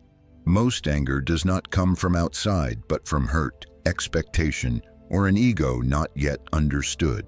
A woman named Leon once shared, I love my husband very much, but if he says one harsh sentence, I can't let it go. I carry anger all night, sometimes crying until morning. One day she heard a Dharma talk in which the teacher said, to be angry at someone is to hold burning coal to burn them, but before the coal reaches them, it has already burned your own hand. Those words made her cry. From then on, whenever she was angry, she practiced breathing instead of reacting. She said, just 5 deep breaths and I no longer wanted to say hurtful words. Anger does not disappear on its own. It needs to be understood and embraced with loving kindness. When we see anger as a crying child within, we will not drive it away, but gently soothe it. Say to it, I see you. You are hurting, but I will not let you take control. Then anger dissolves, making way for clarity. In the Anguttara Nikaya, the Buddha taught, one who uses compassion to overcome anger has won the greatest battle. Victory is not over others, but over oneself. Over anger, over reactivity, over the instinct to retaliate. Remember, being angry at someone does not make them suffer more. It only robs us of sleep. Some carry anger for years, only to find that when they meet again, the other person has forgotten. But we, by holding on, keep our hearts heavy. Forgiveness is not agreement with wrong, but liberation for ourselves. When we forgive, we set down the stone that has weighed on our heart for so long. A small practice: whenever you feel anger, breathe. Inhale and silently say, I am angry. Exhale and say, I release anger. Repeat a few times. When we can recognize anger, it no longer controls us. You can also imagine anger as a dark cloud crossing the sky of the mind. Let it pass. Do not chase it away. Do not hold it. Behind that cloud, the sun of peace is always there. If tonight your heart still feels heavy, try practicing forgiveness. You don't need to name anyone. Just close your eyes, breathe, and softly say, I forgive the one who hurt me. I also forgive myself for holding on to this pain for so long. These words will not change the past, but they will open the door to peace in the present. In meditation, there is a practice called breathing with loving kindness. When inhaling, think, may I be at peace.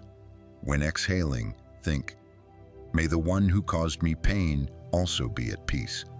When we sincerely wish blessings upon that person, anger turns into compassion. The storm within calms, and sleep comes like a cool breeze after the rain. Anger is fire, but compassion is water. Water does not extinguish fire by force, but through gentleness.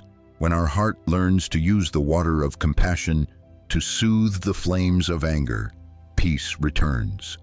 Letting go of anger is one of the noblest acts, for it not only brings calm to ourselves, but also spreads gentle energy to others. Those who release anger sleep soundly, eat well, and live long, for no flame burns within them. They understand that life is too short to hold grudges, and that nights are too precious to waste on what has passed. If tonight your mind still stirs, place your hand on your chest, take a deep breath, and whisper, I no longer need to carry anger into my sleep. Then the heart will soften, the eyes will grow gentle, and the breath will warm. In that breath, anger dissolves like smoke and peace returns like morning dew. When we sleep in compassion, not only does the body rest, but the mind also dwells in the gentle light of forgiveness and love. Forgiveness is one of the deepest journeys a person can take. It is not merely an act toward others, but first a way to free ourselves from the invisible chains of resentment and hurt. When we cannot forgive, our mind becomes like a closed room where the shadows of bitterness and painful memories fill every corner. Even if the sun shines outside, our heart remains cold. The Buddha taught, holding on to anger is like drinking poison and expecting the other person to die. In truth, the one most harmed is not the other, but ourselves, the ones who refuse to let go. Someone asked, "Is forgiveness easy?" No, forgiveness has never been easy, especially when the wound is fresh, when pride is hurt, or when we believe we are right. But forgiveness is not difficult either if we truly understand why it is needed. We forgive not because others deserve it, but because we deserve peace. Not because we forget, but because we wish to keep living. Not to hide pain, but to release what has burdened the heart for too long. I once met a middle-aged woman named Ngach, who sold goods at a small market. She told me she had carried resentment for 15 years toward her older sister. It began from a small misunderstanding over money, but pride and ego kept them from speaking since. Each time her sister's name was mentioned, she felt her heart ache and her eyes sting. Then one day she heard a Dharma talk about forgiveness as a blessing. She wept. She said, "I realized my sister may have forgotten, but I've lived with this anger all these years. It made me old and dry." The next day, she visited her sister. Their first embrace after 15 years brought tears that washed away all resentment. Since then, she said, "I can finally sleep. For the first time in years, I feel light as the wind." Forgiveness is not forgetting, but seeing with understanding. When we realize that everyone makes mistakes, everyone suffers, everyone carries wounds, we judge less and love more. The Buddha said, "If you look deeply into your enemy, you will see a wounded child." Some compassion arises from that insight. When we can see others through the eyes of understanding, anger fades like mist under sunlight. Some say, "I cannot forgive because they haven't apologized." But waiting for an apology before letting go is like imprisoning yourself until the other person opens the door. In truth, the key is in your hand. Forgiveness needs no condition. Forgiveness is freedom itself. When we forgive, we tell ourselves, "I no longer want to live in the past." Before going to sleep, practice forgiveness as a meditation. Close your eyes, take a deep breath, and silently say, "I forgive the one who hurt me because I understand they too suffer. I forgive myself because I too was ignorant." Let these words echo in your heart like a temple bell at dawn. This sentence is medicine for healing, a light illuminating the hidden corners of the soul. In a meditation retreat, a monk once told this story. There was a man who carried a bag of salt, his hatred everywhere. Each day he added another handful. When the bag was full, he grew tired and thirsty.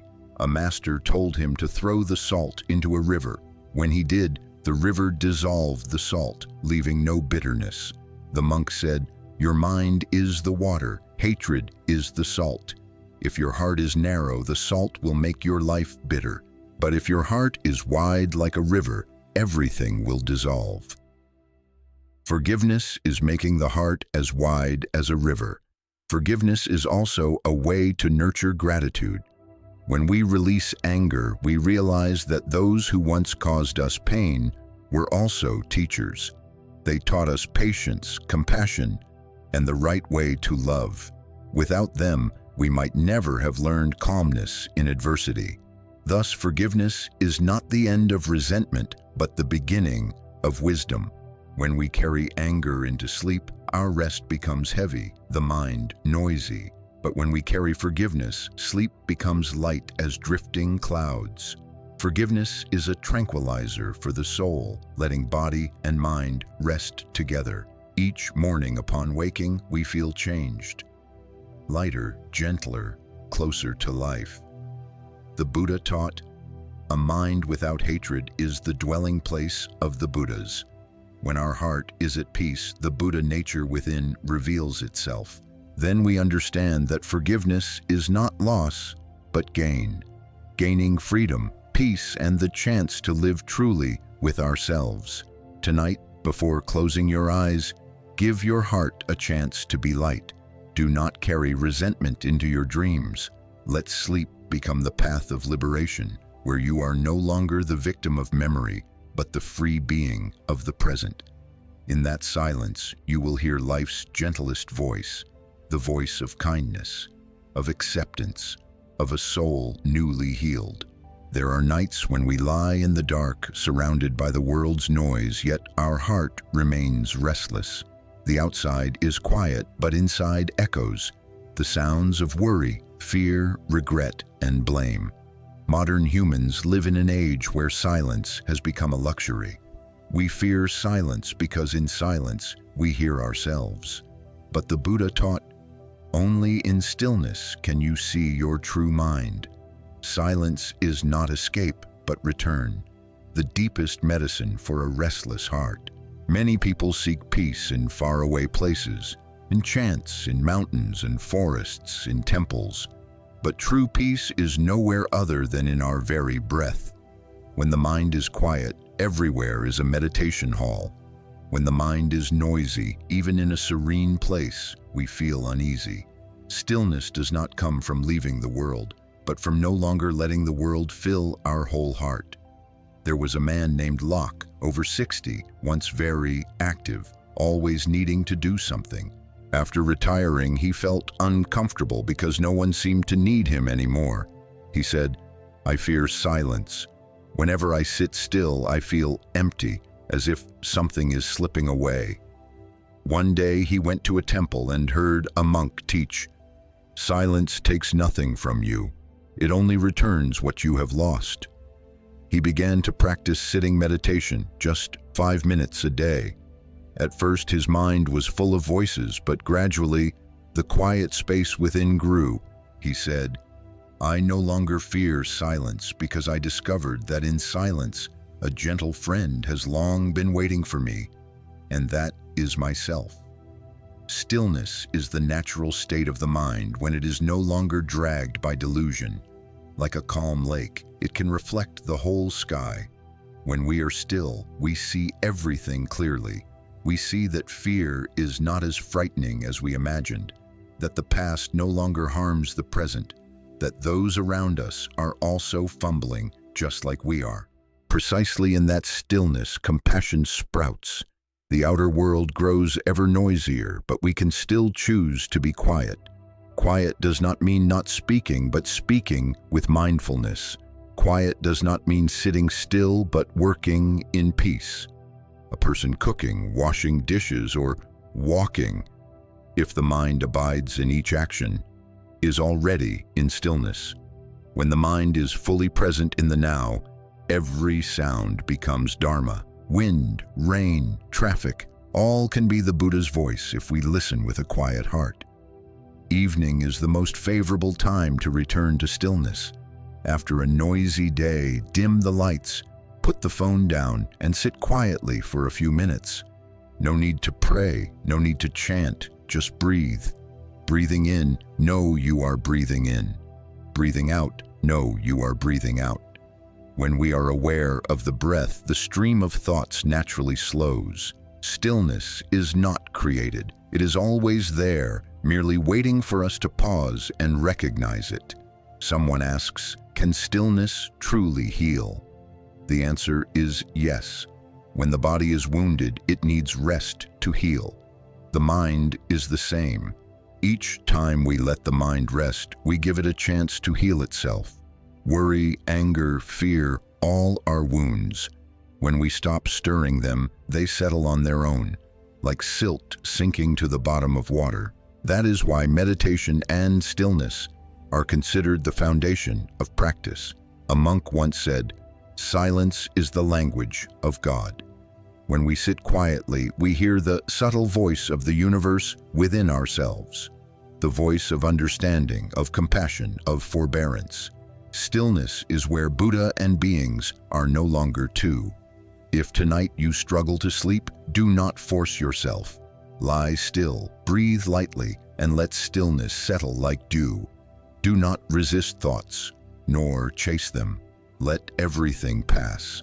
When the mind is quiet, the body knows how to rest. Sleep need not be sought. It will come by itself when we are quiet enough.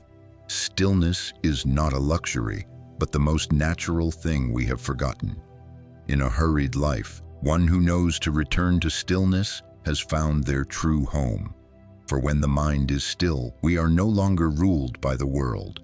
Whatever comes, we welcome. Whatever goes, we see off. No more grasping, no more fear. Tonight, let stillness become the medicine. Breathe deep. Exhale softly, release all worries. Let the mind return like a flat lake where the moon can be fully reflected. In that quiet, we will see that peace was never lost. We were simply too noisy to hear it. And upon realizing this, a gentle smile appears, and sleep comes in the tenderness of a mind that has truly rested. All life long, people search for happiness. We think happiness is a destination. When we have enough money, the dream house, the perfect partner, or when everything goes our way. But the farther we go, the more we see. Happiness is not at the end of the road, but right where we stand. It is not in the future, nor buried in the past. Happiness is the present, this very moment, if we know how to stop and truly live. The Buddha taught, "No one can grant you happiness except yourself." Simple yet profound, because happiness does not come from the outside, but is the result of inner peace. Some live in a small house and laugh often, while others in grand villas are always uneasy. Happiness does not depend on circumstances, but on how we see life.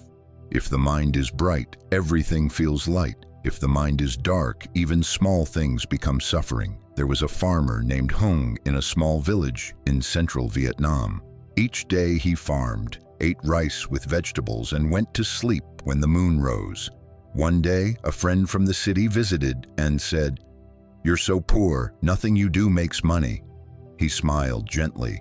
"I have the sky, the earth, my wife and children, and restful sleep. What more do I want?"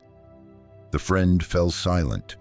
On the way home, he realized perhaps he had been seeking happiness by making it too complicated. True happiness is very simple. It can be the morning bird song, a warm cup of tea on a rainy day, a message from an old friend, a meal with loved ones. But we often miss these because our mind keeps chasing bigger things. We think, when I get a better job, I'll be happy. When I recover, I'll be happy. When someone understands me, I'll be happy. And thus we postpone happiness to a future that may never come. The Buddha once taught in the Anguttara Nikaya, "One who knows contentment is happy even lying on the ground. One who does not know contentment suffers even in the heavens." Happiness does not come from how much we have, but from cherishing what we already have.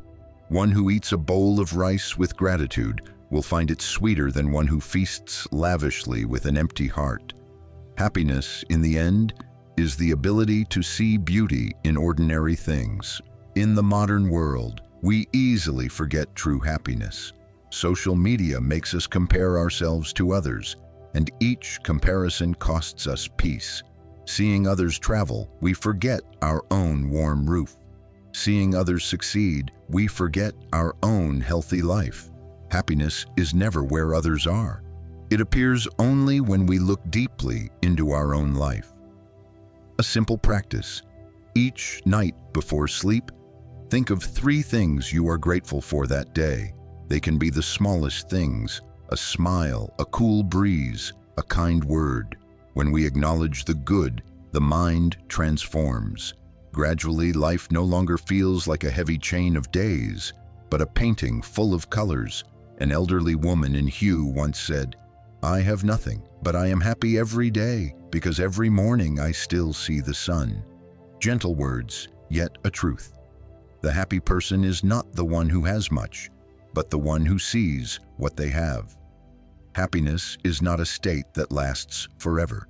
It comes and goes, like clouds drifting, like waves rising and falling. But what truly matters is whether we recognize it when it arrives.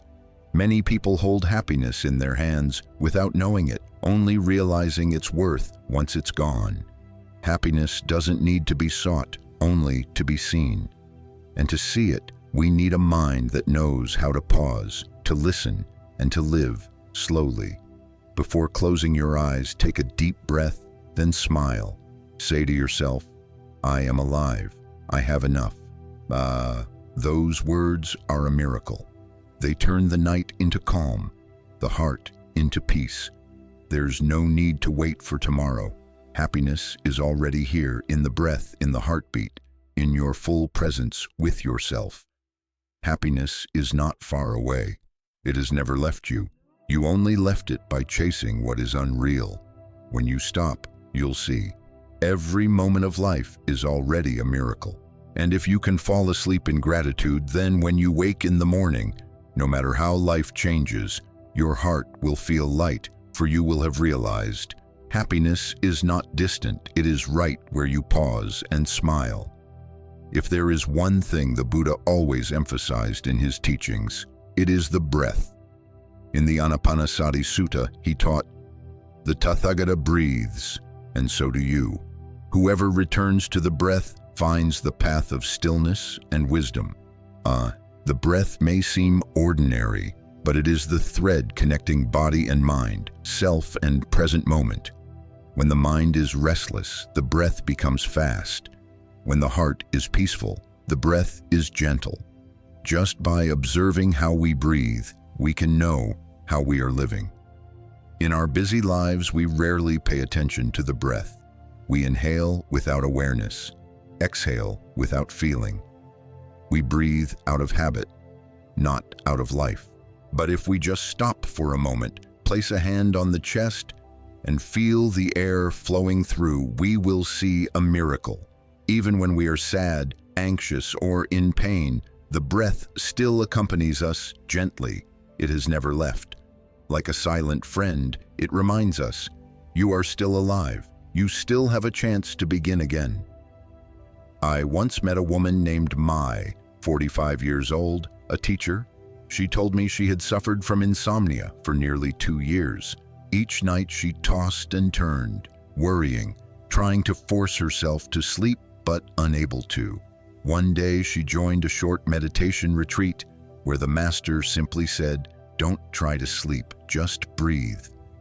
It sounded too simple, but she gave it a try. That night, instead of counting sheep or forcing her eyes shut, she simply breathed in, knowing she was breathing in, out, knowing she was breathing out. And at some point, without knowing when, she drifted into sleep. She said, "I realized sleep doesn't need to be found. When the mind is calm, sleep comes naturally." The breath is the gateway to peace, because it is always here, in this very moment. When we worry about the future or regret the past, the breath pulls us back to the present. Just by breathing, we can step away from our thoughts, like a traveler setting down their heavy load to rest. Every mindful breath is a step back home to the body and mind. The Buddha taught, breathing in, I know I am alive. Breathing out, I know I am being alive. That alone is a deep meditation. When we are truly aware of our breath, the mind naturally settles. All the noise in the head quiets, not because we force it to, but because we no longer feed it. Like a gentle wind smoothing a lake's surface, Mindful breathing calms the ripples of anxiety. Practicing the breath requires no special place or time. We can do it anywhere, while washing dishes, driving, walking, or lying in bed before sleep. Just 3 slow breaths are enough to change the energy of body and mind. Inhale deeply, exhale softly, then smile. It is the simplest yet most miraculous practice. A small exercise for tonight. When lying in bed, place one hand on your belly and one on your chest. Inhale, feel the belly rise slightly. Exhale, feel it fall. Breathing in, silently say, "I am breathing in, I am calm." Breathing out, say, "I am breathing out, I am at peace." Repeat it like a lullaby of the heart. If the mind wanders, gently bring it back to the breath. No judgment, no force.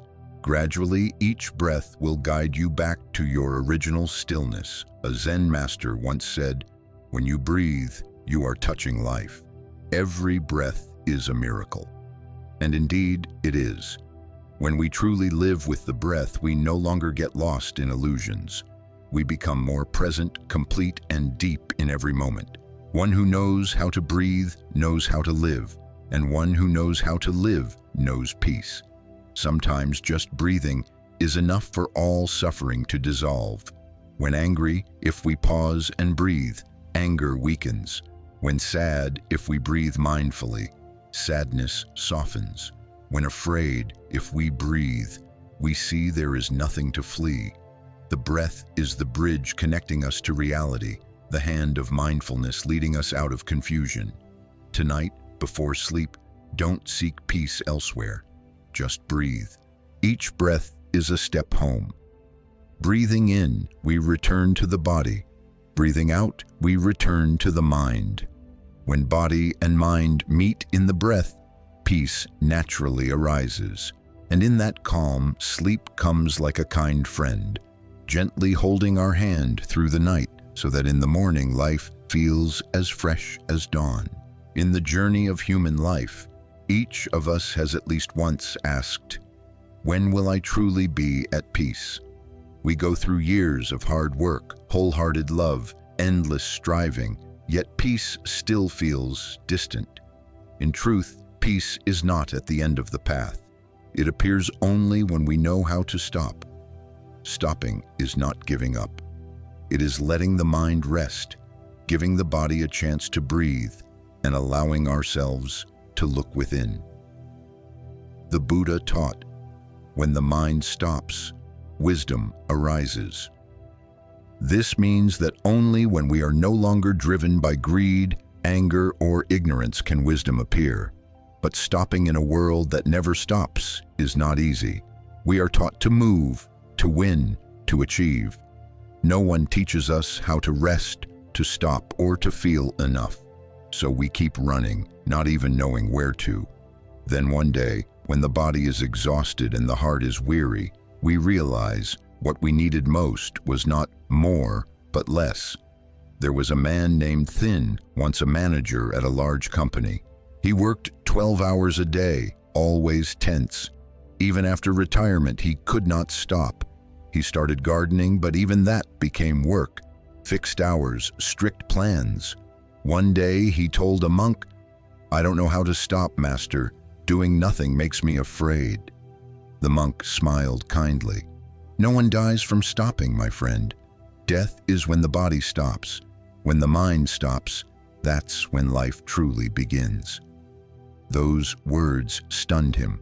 From that day, he practiced doing nothing for 10 minutes each day, just sitting, breathing, and listening to birds. Gradually, he said, "I discovered that even when I do nothing, many things are happening within and around me, and I've found a peace I never knew." Stopping does not mean leaving the world. On the contrary, only those who know how to stop can truly live in it without being swept away. When we stop, we see clearly what to keep and what to let go. We see that much of our suffering comes from clinging to things that were meant to leave. We chase work, fame, love, not because they matter so much, but because we fear the emptiness inside. Yet when we finally stop, we see that emptiness is not frightening. It is the space where peace is born. The Buddha taught, "One who knows how to stop is one who is free." When the mind still wants, demands, and runs, we are slaves to desire. But when the mind stops, we become masters of ourselves. Stopping is the first step toward freedom. Perhaps today we are not yet able to let go of everything, but simply knowing how to stop for a single breath is already practice. A small exercise for tonight. Before going to sleep, turn off all devices, close your eyes, and just listen. Listen to the breath, listen to the wind, listen to your heartbeat. No need to try to do anything, just listen. When the mind begins to settle, you will clearly see a wonder. Even when we do nothing, life continues.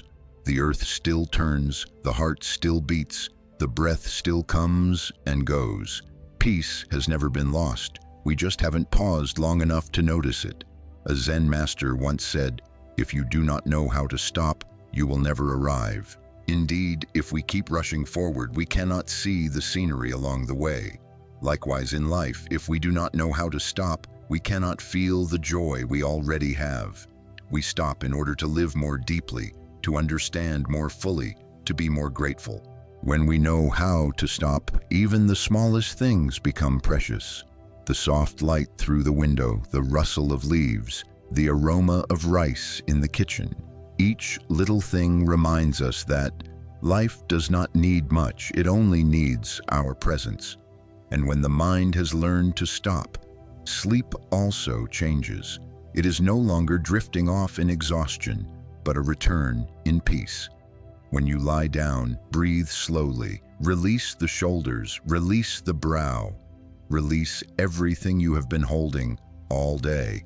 Whisper, "That's enough, I can rest." That sentence is a miracle, a lullaby for the mind. Peace does not come from having more, but from knowing when to stop. Sometimes just pausing a single beat in the breath, a single sentence in an argument, a single thought in the night can save a whole day, a relationship, or even a lifetime. Therefore, practice stopping. Stop to live, stop to understand, stop to love. Tonight, before closing your eyes, stop deeply. Seek nothing more. Inhale, knowing you are alive. Exhale, smile to yourself. That alone is enough.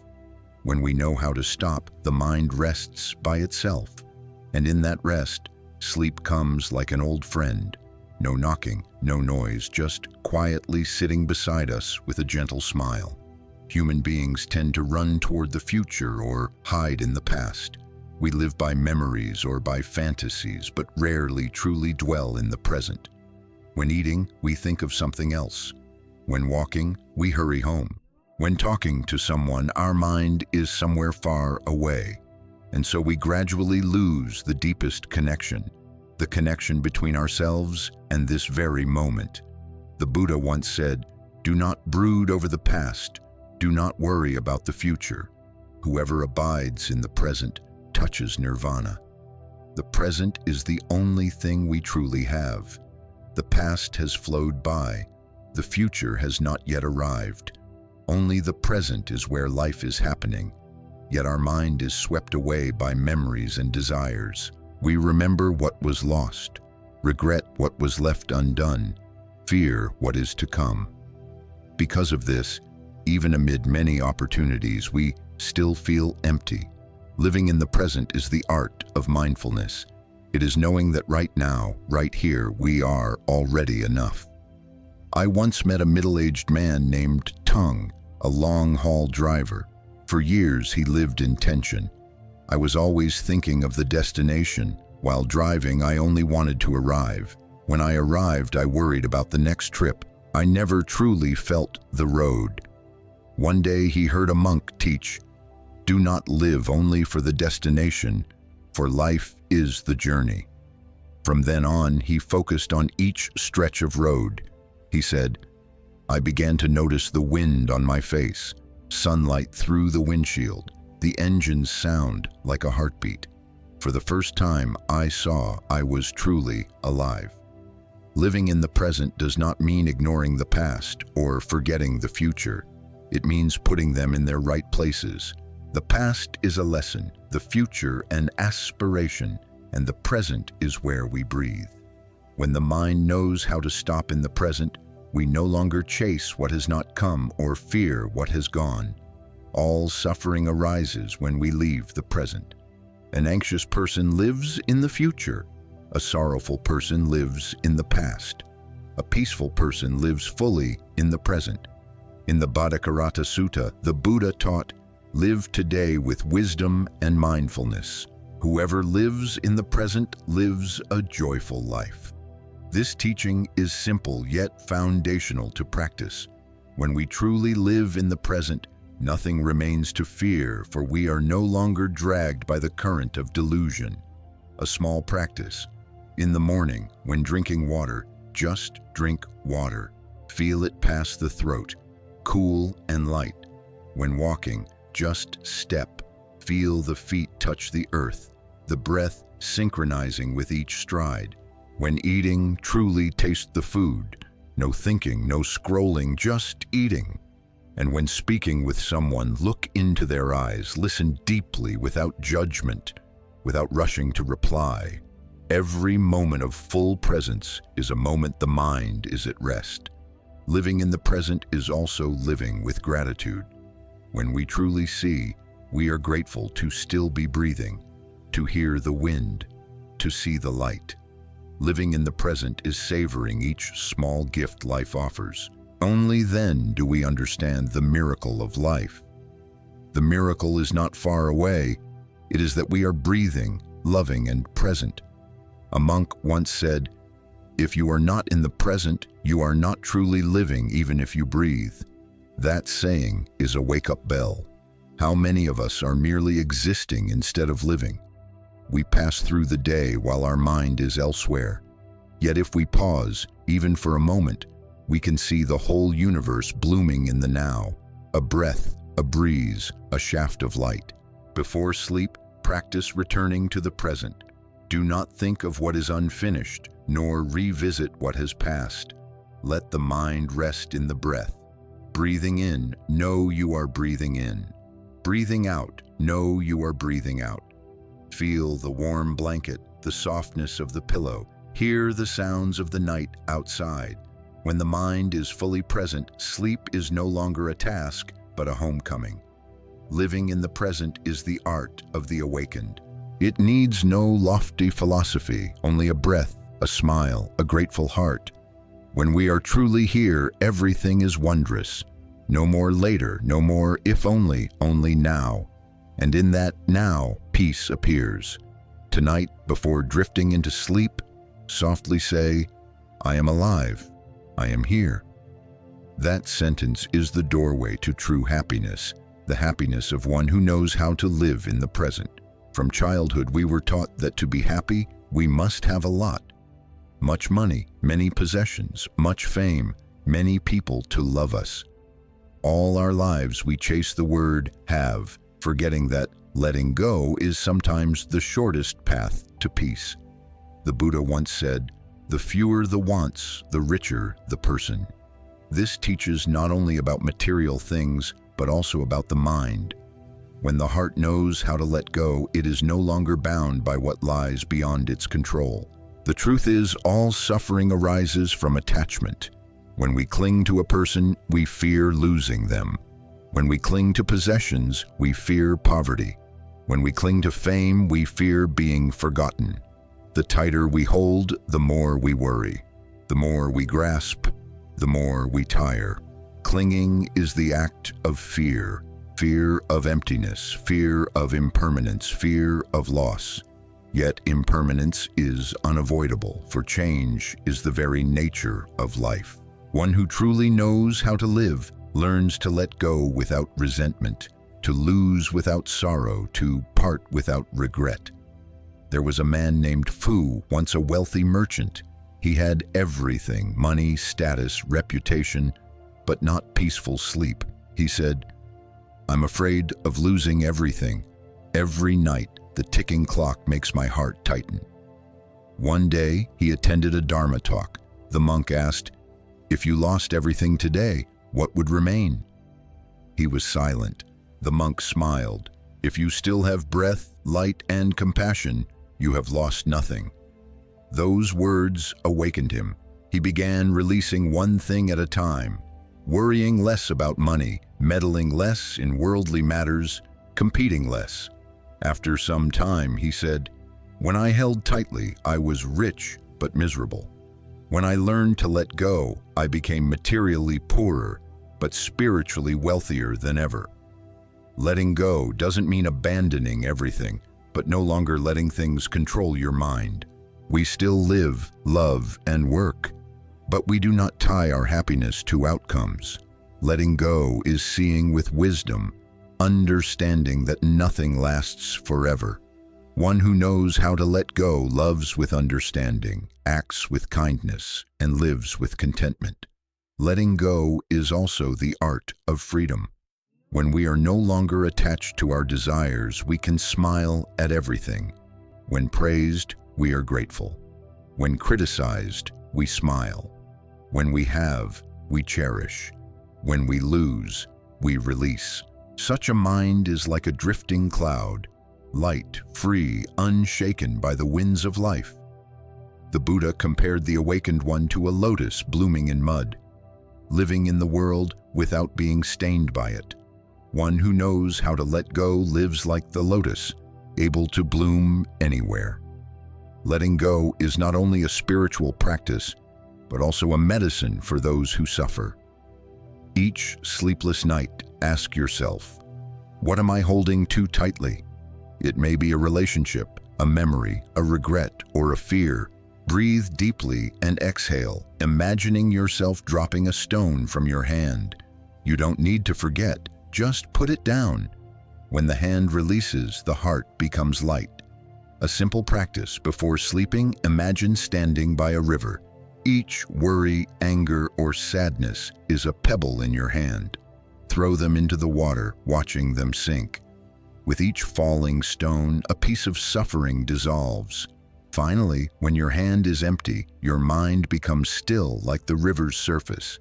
That is letting go. Letting go does not make you lose anything. It simply brings you back to yourself. When no longer bound by greed or fear, you can truly live. You'll realize that happiness does not lie in possession, but in freedom from it. Someone once said, "The richest person is the one not dependent on anything." The Buddha taught, letting go is wisdom, holding on is ignorance. When we stop and observe with understanding, we see clearly. Nothing is worth keeping forever. People hold on thinking grasping means loving, but true love is allowing everything to come and go naturally. Tonight, if your heart feels heavy, breathe slowly and whisper, "I allow things to be as they are. I let go to be at peace." In that moment, you are no longer swept away by life's current, but quietly watching it flow. And in that stillness, you realize happiness doesn't lie in what you have, but in what you can let go of. Let go to live lightly, to love deeply, to sleep peacefully. And once you can let go, you'll understand that nothing is ever truly lost, only that the mind returns to its original clarity, where there is no I or mine, only calm breath and a gentle smile amid impermanence. Life is not always as gentle as a sunny morning. There will be stormy days when plans collapse, faith shakes, and loved ones leave before we can hold on. There will be long nights of restlessness, lying awake among tangled thoughts, asking, "Why do bad things happen to me?" But the Buddha taught, it is not because of waves that the ocean is not peaceful. Waves are a part of the ocean. Likewise, suffering does not come to destroy us, but to help us grow and understand the nature of life. Serenity does not mean the absence of storms. Serenity is standing firm within them. A peaceful mind is not one that avoids storms, but one that smiles through them. Life does not follow our plans, and that is what makes it wondrous. If everything went as we wished, we would never learn how to trust, to release, or to rise again after loss. I once met a woman named Fuang who had endured great shocks in life. Her husband passed away early, her child fell ill, and her work collapsed. There was a time she felt lost. She said, "I thought I could not survive." But one day she heard a Dharma teaching, "Suffering too is a teacher, if you know how to listen." From then on, she began viewing every difficulty differently. Instead of asking, "Why did this happen to me?" she asked, "What is this trying to teach me?" She learned acceptance. She no longer struggled against the storm, but quietly observed it. Gradually, she said, "The storm is still there, but I'm no longer afraid. I walk through it knowing the sun will rise again." Now, the Buddha himself endured immense suffering before enlightenment. He did not flee from suffering, but looked directly into it. When we see the nature of suffering, we no longer fear it. We understand that everything is impermanent. Sadness, loss, hardship, all will pass. Only awareness and compassion remain. A storm cannot last forever, nor can suffering stay if we learn to rest in the present. Serenity is the state of one who has released the urge to control. We cannot command the weather, but we can learn to carry an umbrella when it rains. We cannot stop the wind, but we can learn to loosen the sails so the wind carries us. When we understand this, we stop resisting life and begin to flow with it. The serene person does not live in the illusion that life must be smooth, but knows that even when it is rough, they can remain calm. Someone once asked, "How can I stay serene amidst the storm?" The answer is, return to the breath. When the mind trembles, pause and take a deep breath. Inhale, knowing you are inhaling. Exhale, knowing you are exhaling. Each breath is an anchor keeping the ship of the mind from being swept away. The breath cannot stop the storm, but it can help you stand firm within it. Another way is to practice gratitude. Even in hardship, there are things to be thankful for. The breath still flows. The body still lives. Someone still loves us. Gratitude helps us see that no matter how big the storm, the sky is vast. And every storm, too, shall pass. Only gratitude remains. Serenity is not the result of luck, but the fruit of practice. When we train the mind through each trial, one day we will see that the things that once caused us suffering no longer shake us. Like someone who has walked through many storms, they no longer fear the rain because they have learned how to shelter themselves. Before sleep, close your eyes and think about the things that worry you. Do not drive them away. Just watch them as you would clouds passing across the sky. Clouds come and go. The sky is still the sky. Sorrows come and go. The mind is still the mind. Whisper, "I choose peace even while the storm remains." Then the breath will soften, the heart will grow gentler, and sleep will come like water embracing stone, quiet, full, serene. Serenity is not the state of one who has never suffered, but the quality of one who has understood suffering. When we accept that storms are part of life, we are no longer afraid. And in each rain we can still smile, the smile of one who knows the sun never goes out forever. Therefore, if tonight the heart still ripples, place a hand on your chest and murmur, "Though the storm still blows, I am at peace." When we can say that from the heart, no wind can carry away the calm within. For serenity does not come from a silent life, but from a heart that has learned to stand still amid the tempest. In the hardest moments of life, the only thing that can save the soul from suffering is not money, fame, or power, but gratitude. Gratitude is the root of happiness, the spring that nourishes peace. When we are grateful, we look at life with gentle eyes. When we forget gratitude, we see only lack and dissatisfaction. The Buddha taught, "A grateful mind is the foundation of blessings. One who is grateful will never be poor." Gratitude is not words, but a way of living. It begins with recognizing what seems small but is a daily miracle. We breathe without realizing how many people struggle for a breath. We walk without remembering that some lie motionless. We have a roof, a meal, people to love, and all these deserve thanks. Yet in life's relentless spin, we often forget. We think about what we don't have and fail to cherish what we do. I once met a woman named Hien, who went through severe depression after her husband died. She said, "I lived as if not alive. I saw only loss, nothing to be grateful for." One day she happened to hear a Dharma talk saying, "If you still have one thing to thank for, you still have a reason to live." Those words made her cry. The next day she began a gratitude journal. At first, only a few lines. "Thank you that today I can still breathe.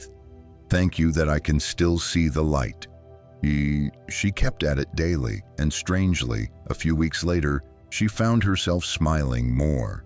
She said, "I no longer wait for happiness. I see it in small things." Gratitude changes how we see the world. When we are grateful, there is no room for resentment. When we are grateful, anger and sorrow gradually dissolve. A person living in gratitude always radiates peaceful energy, not because they have no difficulties, but because they have learned to view everything with empathetic eyes. They understand that everything that happens has its own meaning. Joy teaches us to love, and suffering teaches us to understand. In the Anguttara Nikaya, the Buddha taught that two kinds of people are the rarest in the world: those who are grateful and those who repay kindness. The grateful are never lonely, for their hearts are always full of light. Gratitude is the practice that leads us from suffering to peace, from delusion to clarity. When we are grateful, we stop seeking happiness elsewhere, because we realize it has always been here, in each breath, in every moment of presence. A simple yet profound practice. Each night before sleep, spend 3 minutes thinking of 3 things you are grateful for today. It could be a smile, a meal, a cooling rain, or simply that you are still alive. Let your heart soak in that feeling. When you sleep in gratitude, sleep becomes light as clouds. No more anxiety, no more regret, only gratitude spreading through body and mind. Gratitude is also the wellspring of compassion. When we feel fortunate, we want to share with those less so. When we understand the value of what we have, we no longer ignore others' suffering. Gratitude opens the heart, and in that opening, love is born. A Zen master said, "Each morning upon waking, smile and say, 'Thank you, life, for giving me today.' Why, if you begin the day with gratitude, even the smallest things become precious."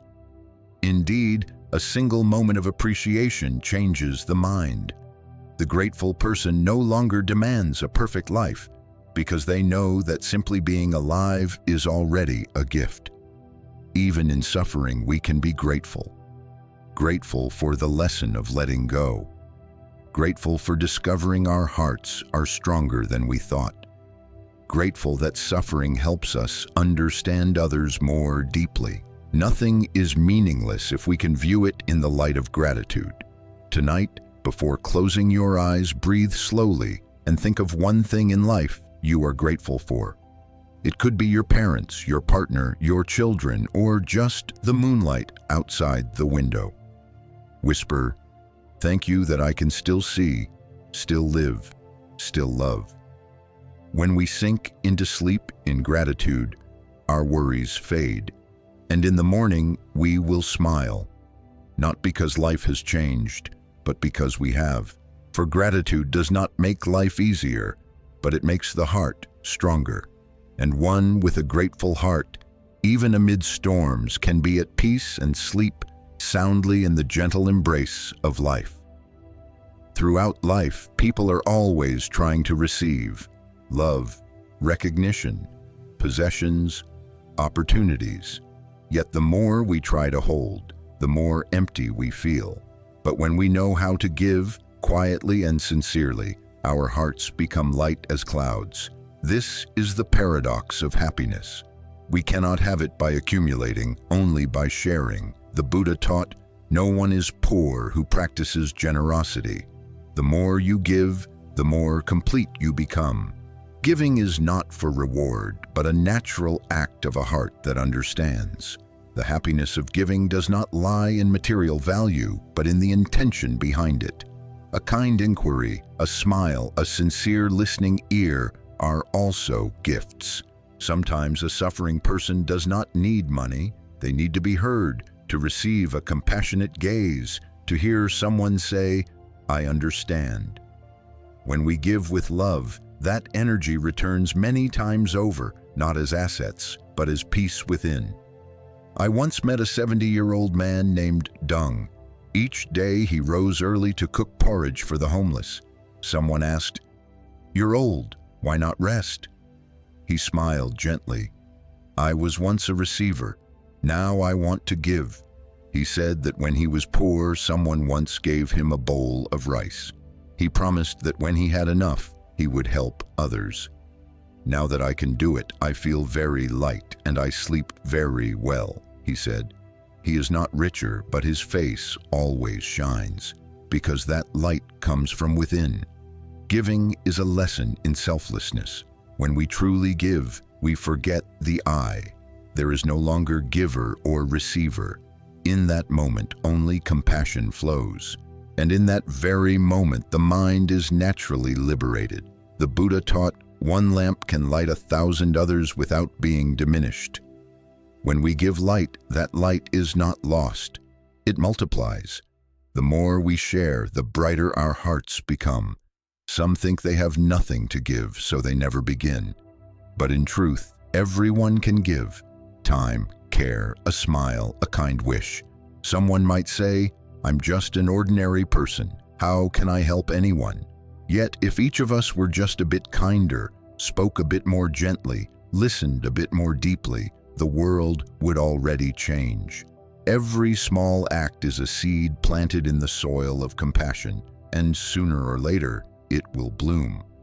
The Buddha taught that there are 3 kinds of giving: material giving, Dharma giving, and giving of fearlessness. Material giving is sharing what we have. Dharma giving is sharing wisdom, and giving of fearlessness is offering comfort to those who are afraid.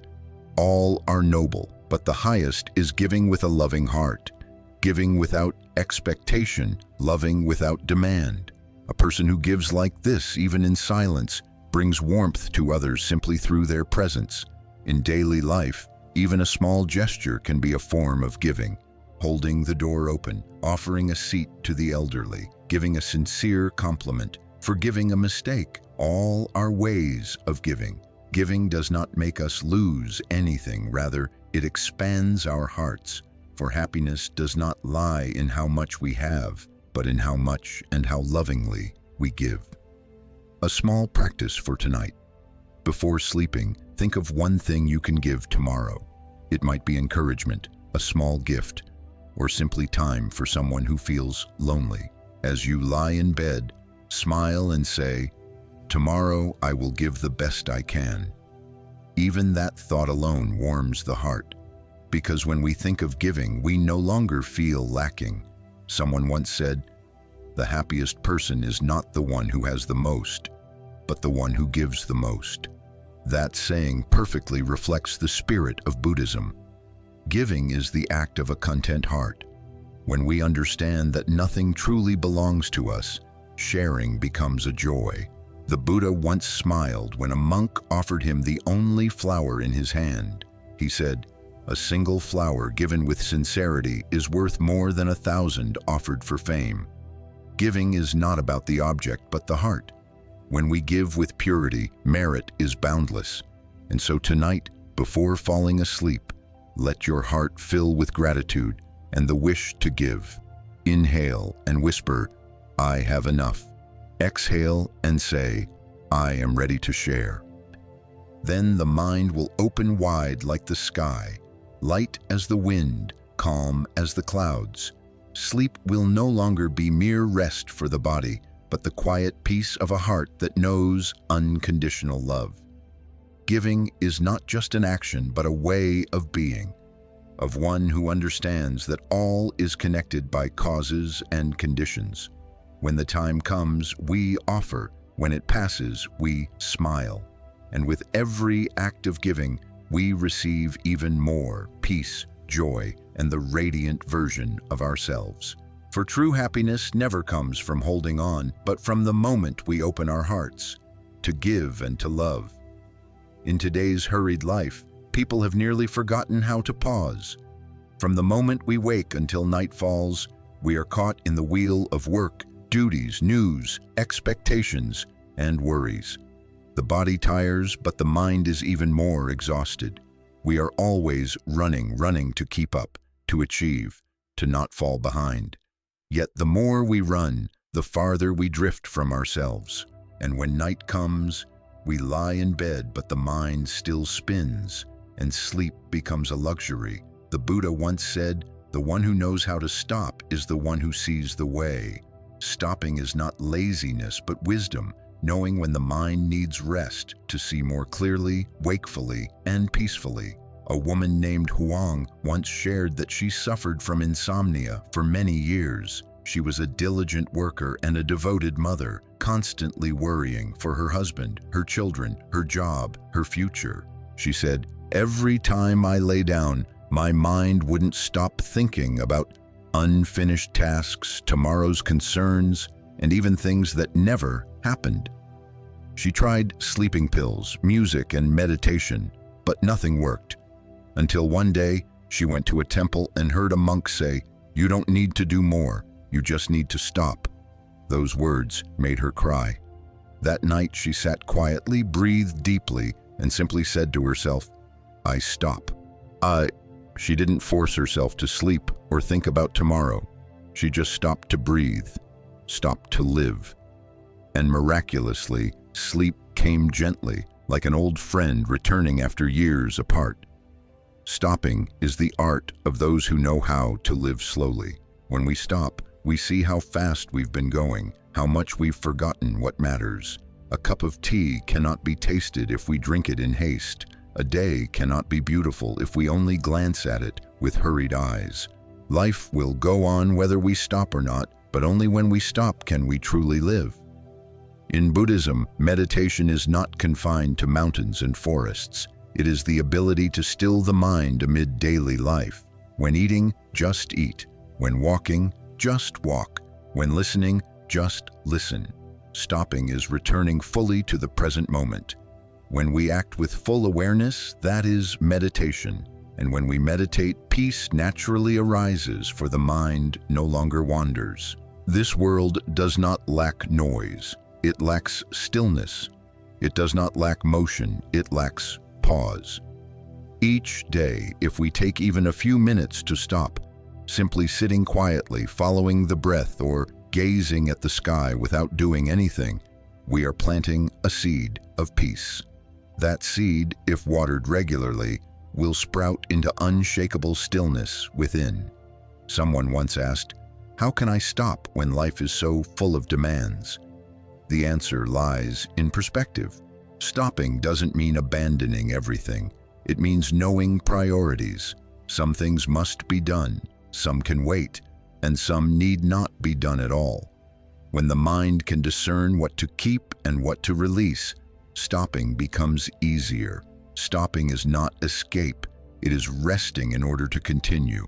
The Buddha taught, just like the lute string, if too tight, it breaks. If too loose, it does not sound. Life, too, requires balance. Stopping is the moment we tune our own string. When too tired, rest. When too anxious, breathe. When too sad, sit still. Only then can we hear again the pure music of the heart. Try stopping now. Close your eyes, place your hand on your chest. Feel your heartbeat. Inhale deeply, knowing you are alive. Exhale slowly, knowing you are releasing tension. Inhale, I am here. Exhale, I smile. Just a few moments like that, and the mind softens, the heart calms. Stopping is also an opportunity to notice the beauty around us. When we are no longer rushing, we can finally hear the birds, smell the flowers, feel the breeze. When we are no longer pulled by the countless things outside, we begin to see the miracle of life within each breath. To stop is to come home to ourselves. Tonight, before sleeping, do not try to do anything more. Do not plan for tomorrow. Do not blame today. Just stop. Lie still. Listen to your breathing. Feel life flowing through your body. Whisper, "I stop," so peace can return. Then smile, for that alone is enough.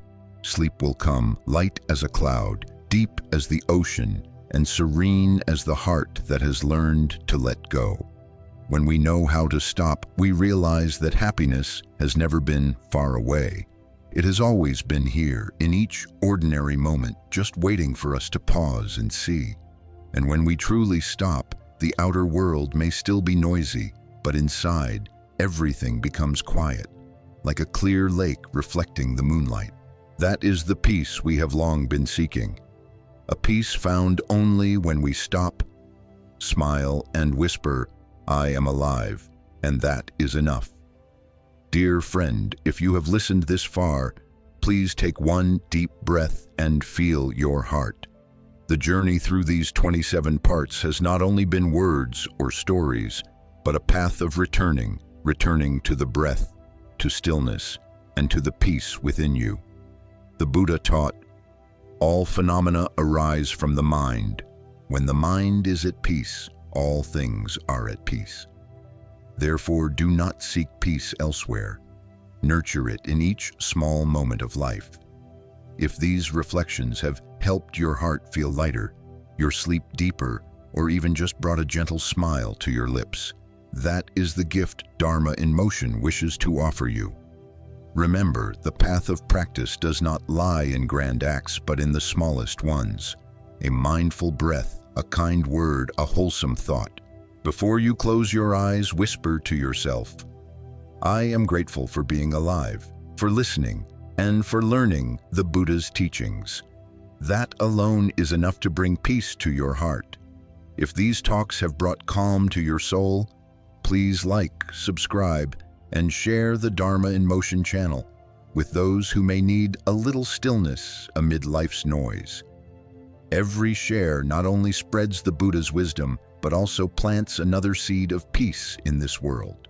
Thank you for walking this journey with Dharma in Motion. May you and all beings always be peaceful, always smile with each breath, and always sleep soundly in the gentle embrace of the universe's compassion.